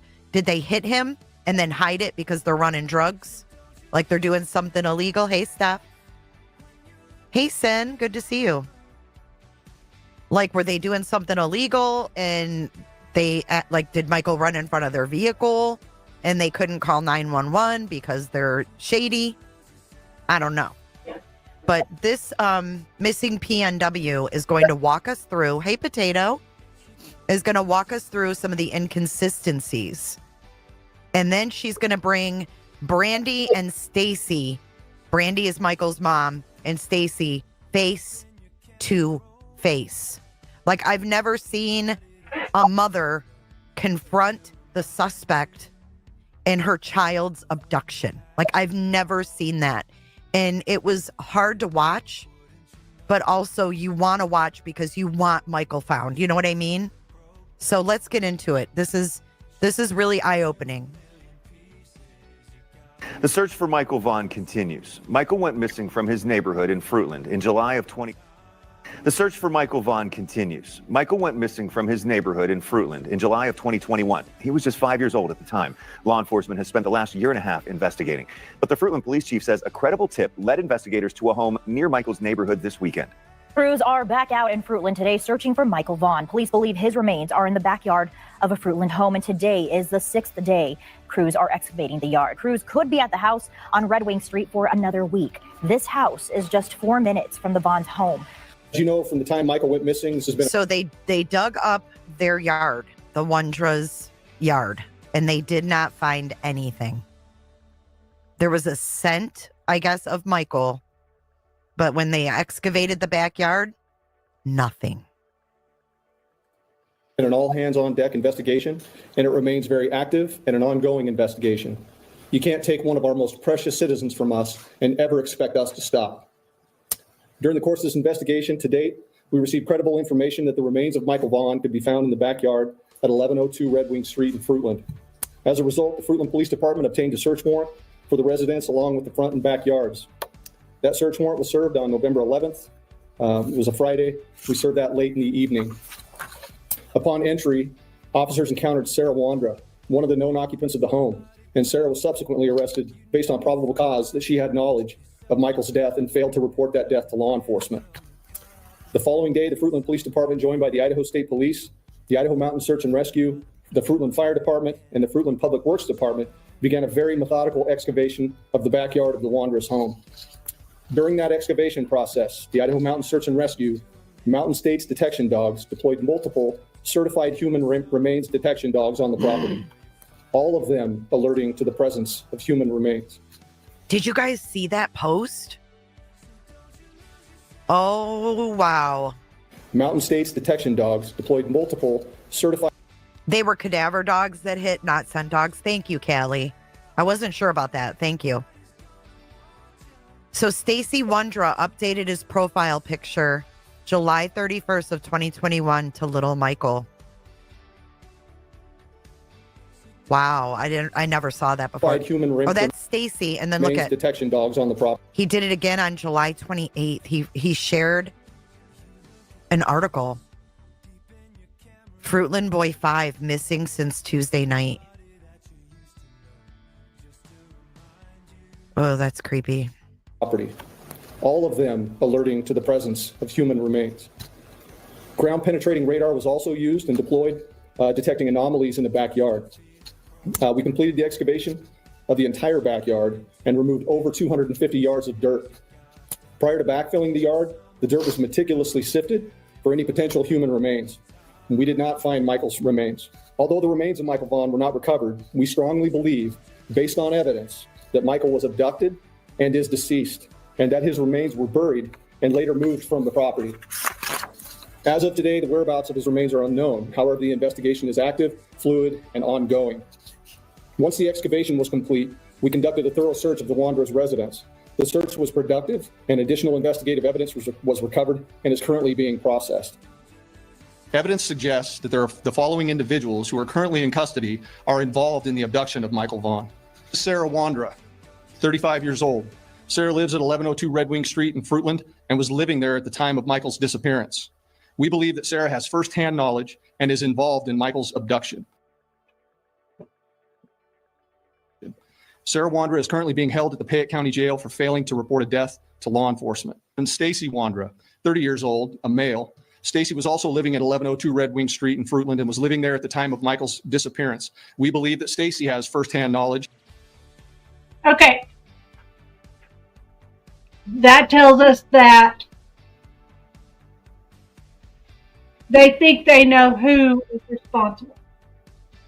I do not understand why, if in 2022 they knew these 4 suspects, and they've had 3 of them in jail between now and then on unrelated charges. Why do we still not know where Monkey is? Where is Michael Monkey Vaughan? Let's go to 6 Idaho News. We got 2 more.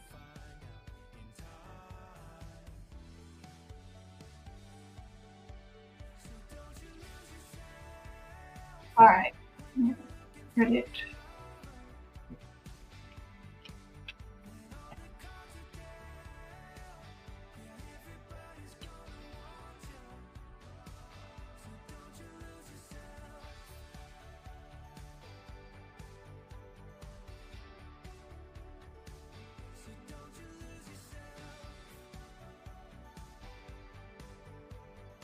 All right. In this one, the suspect in Michael Vaughan missing persons case told police where his body is buried.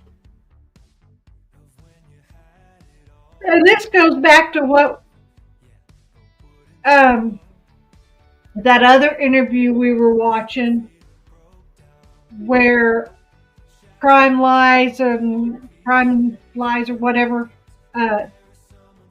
where she was talking to him in a very boring interview. Who was that? Hidden True Crime. Okay. When she was talking to Stacy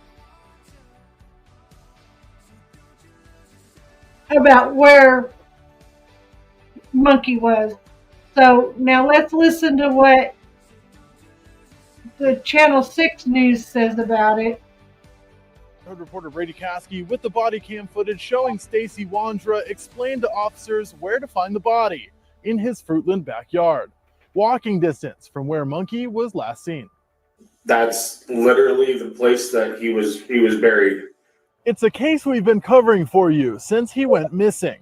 5-year-old Michael Vaughan of Fruitland was last seen in July of 2021. Now, a newly posted YouTube video shows Stacy Wandra, who was once a prime suspect in Vaughan's disappearance, guiding detectives to where he says he saw Michael's body buried. Like underneath.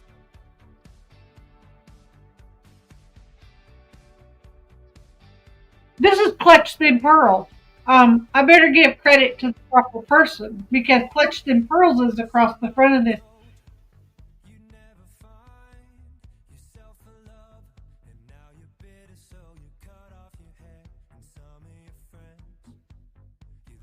Sorry, it doesn't look like it's Clutched in Pearls, but it's right there across the front of the screen.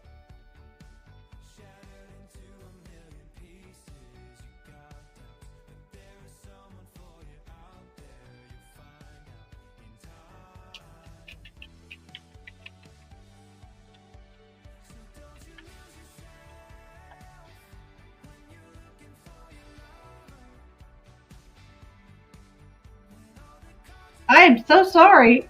I meant no disrespect, Justin. I didn't realize this was your channel that this was playing on. Because it didn't look like it on here. It looked like it was just the news channel. So I'm going to give credit to Justin also because he's right there on it.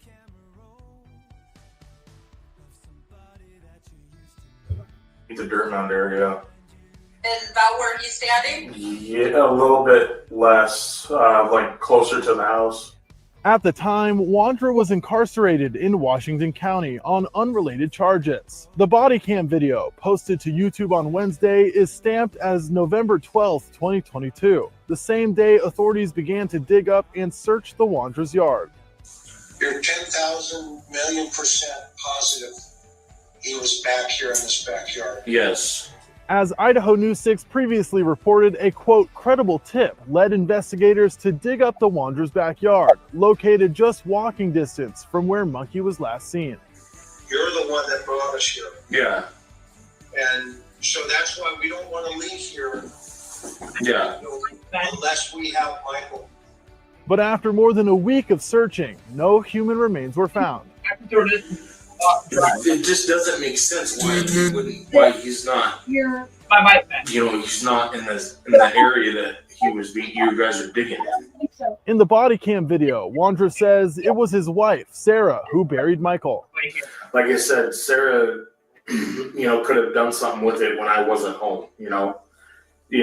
Knowing that she knew that I had seen where she was digging. I'll be right back. As we reported in 2022, Sarah Wandra was charged with failure to notify police of a death, but in April the next year, those charges were dropped. In the 2022 footage, Stacy denies any involvement.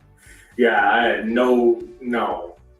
I can't even mow the yard. You see me digging he dug in a hole that big. In a statement to Idaho News 6 on Wednesday, Michael's mother, Brandy, says, quote, "I want answers. Our family is tired of these monsters not telling the truth. Our precious son is out there. They refuse to tell us where, and people in this very community are helping them remain quiet." I'm distraught, you know, like I want this, you know, I want this to be done and over with, you know. This family suffered way too long. In the weeks after the yard search, police named 4 suspects in the case, but still no one has been formally charged with Michael's death or disappearance. In our most recent communication with Fruitland PD, they told us they handed over their case to the prosecutor's office. All right, guys, what's going on? All right. Thank you to Justin, which I'm fixing to pull up his case, his channel, because the next one is Clutch Them Pearls Justin.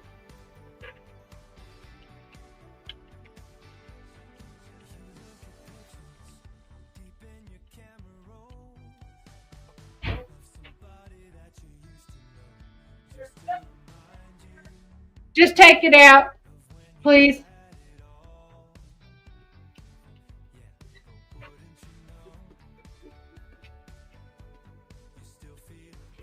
And yesterday,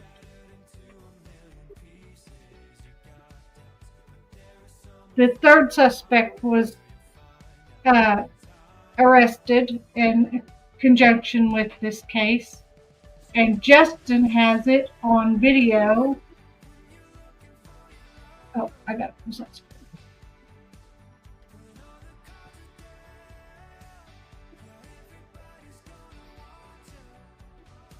All right. This is the wonderful Justin. And let's see what he has to say about Brandon Shurtleff being arrested. So good to see you all, my beautiful friends. Have some breaking news coming out of Idaho right now. One of the suspects, Brandon Shurtleff from Idaho, related to the Michael Vaughan case, has been arrested. He has been arrested. But it is on unrelated charges. I'm going to explain this to you, what I believe this is about. What I believe this is about. So, Brandon Shurtleff has been arrested on unrelated charges. He had warrants out, and he's had warrants out for quite some time. Mod, they were. Mod says, I feel like LE were following him. They certainly were. Remember, Cat B, that's exactly what I'm getting to. Guys, I have Pearl here, so I might have to turn off the camera because she might yank the camera and all that. So, Justin, did you get your hair recolored? I mean, it looks like it's more blonde than it was the last time I saw your channel. It just may be growing longer and look more blonde. I don't know.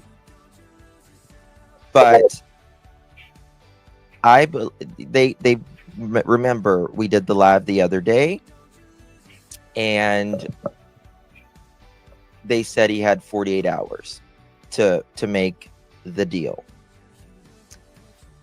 if he wanted to do the plea deal. And the plea deal was, we will take death sentence off if you take the deal, tell us where Michael Vaughan is, affectionately known as Monkey. And there's that. So we know that people around Brandon, cops, were talking to them, and they were they were talking to them and all that.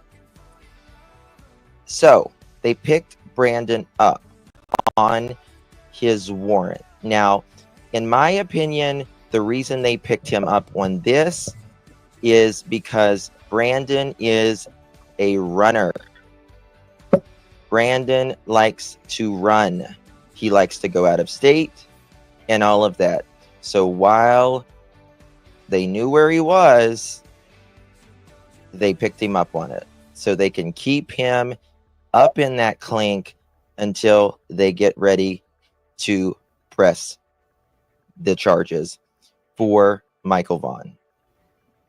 So we know that he runs to at least 3 or 4 different states, has over the last 4 years or so. So there's that. All right, let's get to some things. Let me pull up my email here real quick.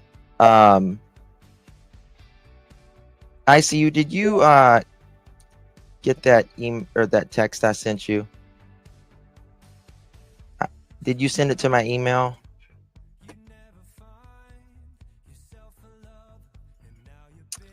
I don't have anything from you, darling. All right, we'll get to that in just 1 second. We've got where, you know, we keep track of him whenever, if he ever gets arrested or anything like that.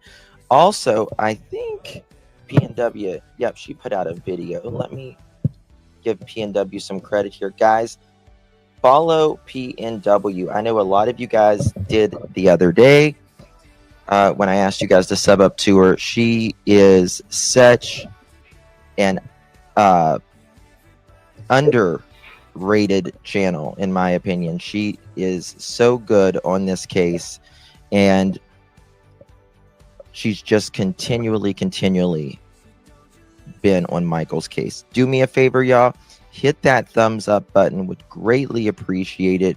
We get to 1,000 thumbs up, we have a chicken party. Guys, I'm getting ready. Just a little side note here. I'm getting ready to we're going to start doing some new things on the channel. I hope you guys will like it. So just be ready for that. And you guys are going to be involved as always. So just a little teaser there.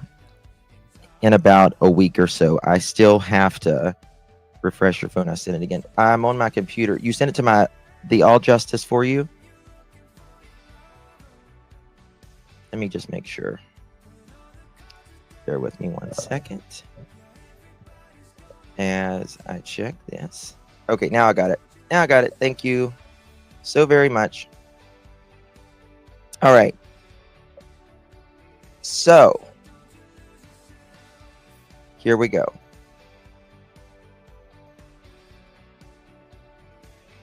One second.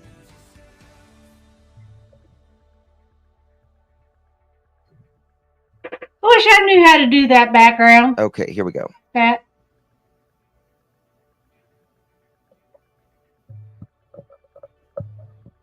Sorry, I'm getting a bunch of things in. All right, here we go. Here's Brandon's record stuff coming in. This is live, so and it's breaking, so gotta give me a second, y'all. Brandon's 32 years old. Custody date April 18th. He was picked up at 4:05 local time this morning. 4:05 Mountain. I guess that's Mountain time, isn't it? Something like that. 1 second.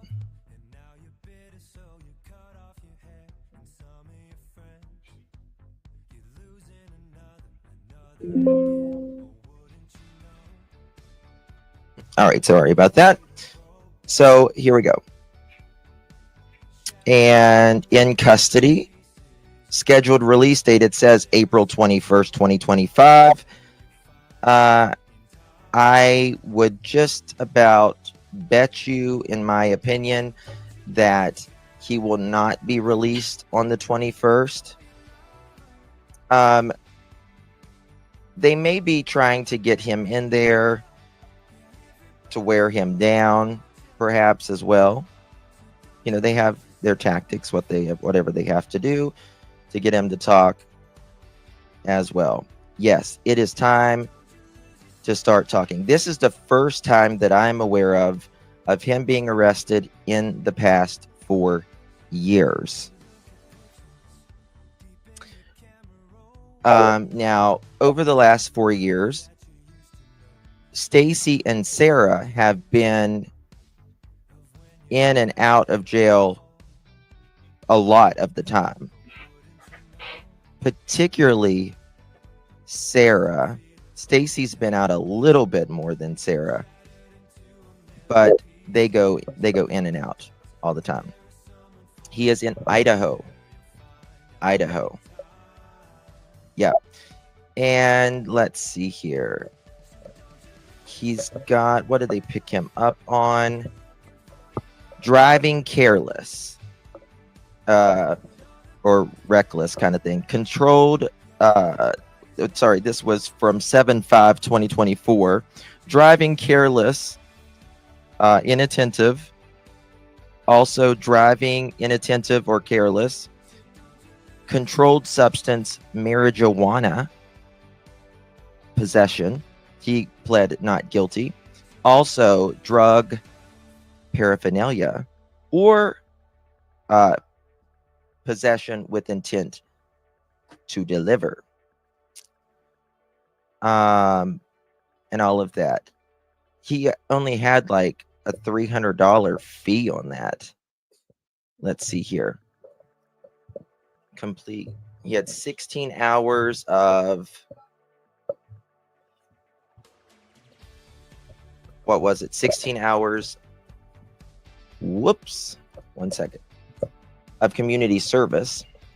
But we're going to get to more of this. I think, let me pop this one up. Here we go. Credit goes to P&W. We love this girl. Can y'all drop P&W's link in chat? Guys, please sub up to her. Samantha from Missing P&W. And I've got great news before my vacation. Brandon Shirtliff was arrested 4/18/25 at 3:45 a.m. His scheduled release date says 4/21/2025. We'll see if that happens. Okay, it says right here his arrest date was 4/17/25 at 10:53 p.m.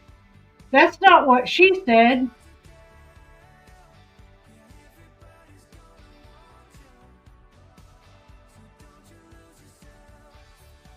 He was incarcerated on 4/18 at 4.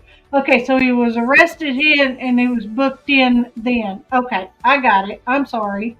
Happens. I think law enforcement's going to come pick him up. I don't know what you guys think, but I am hoping and praying he's picked up there and isn't released. It was for his warrant that was for his arrest in, what is it, Kootenai County Sheriff's Office. The arresting officer was C. Ryan. Yeah, he was 5500 North Government Way. The arrest date was 4/17/2025 at 10:53 p.m.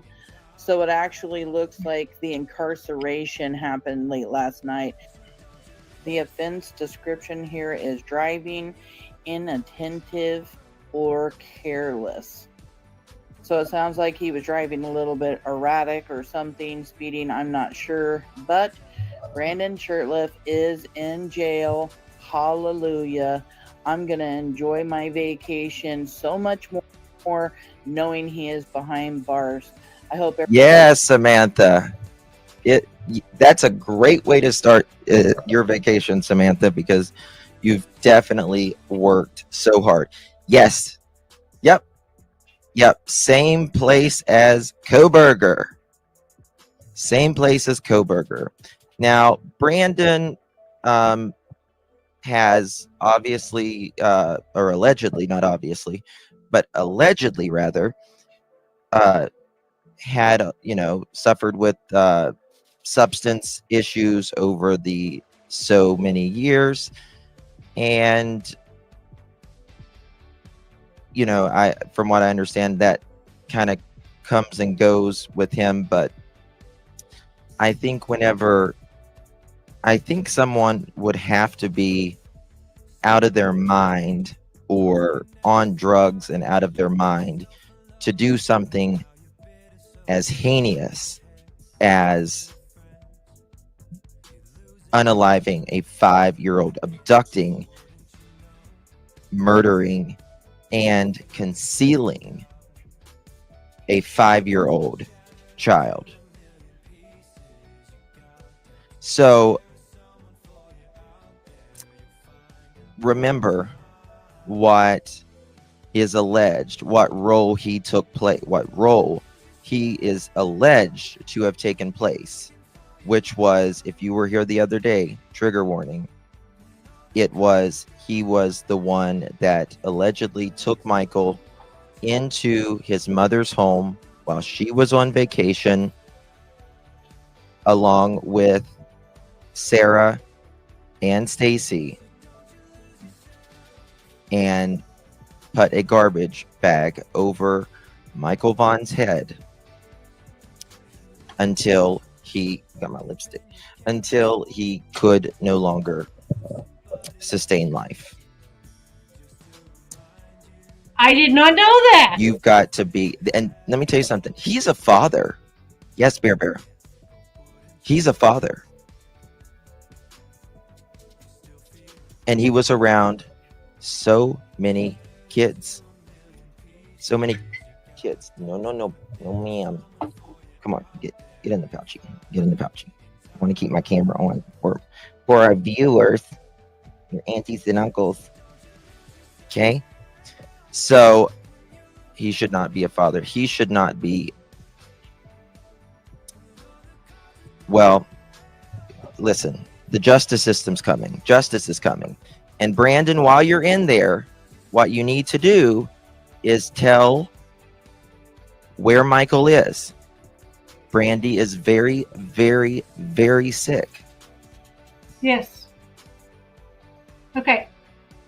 If you want to hear the rest of what Justin has to say, please go over and sub up to his channel, Clutch Them Pearls Justin, on YouTube. You can click this link in my chat, and you can get over to Justin's and sub up. So please do sub up. I am already subscribed to him. You can see it's covered over with the word subscribe. So, but yeah, and I give him a thumbs up. He had 842 people in this particular chat. I don't remember if I gave him the thumbs up today, because I seen a little bit of this yesterday, but I thought I'm going to use that tomorrow in my live. So yeah, 3 of the people that are suspects for Michael Monkey Vaughan are currently in custody. We haven't heard much about the 4th guy that was staying there. I think I heard at one point that he was out of town that day. But then there was a 5th guy whose name was brought up, that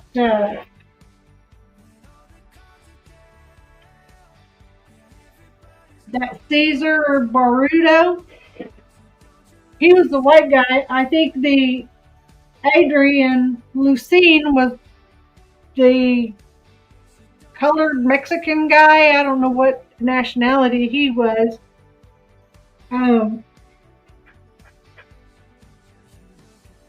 But yeah, so we now have 3 out of 5 that are incarcerated. I'm just praying that somebody will soon let Brandy know where they can find Michael, so that she can she's terminally ill or seriously ill. She might not make it much longer.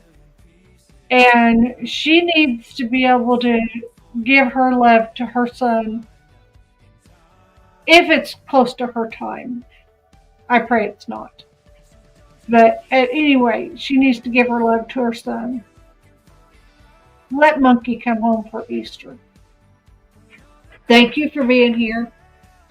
I have been on here for 2.5 hours. That is unusual for me. I appreciate you being here. Do something nice for someone, even if it's just be the reason that they smile. And get one. I'll see you tomorrow. No, tomorrow's Easter. I'm not coming on tomorrow. All right, do something nice for someone. Get locked.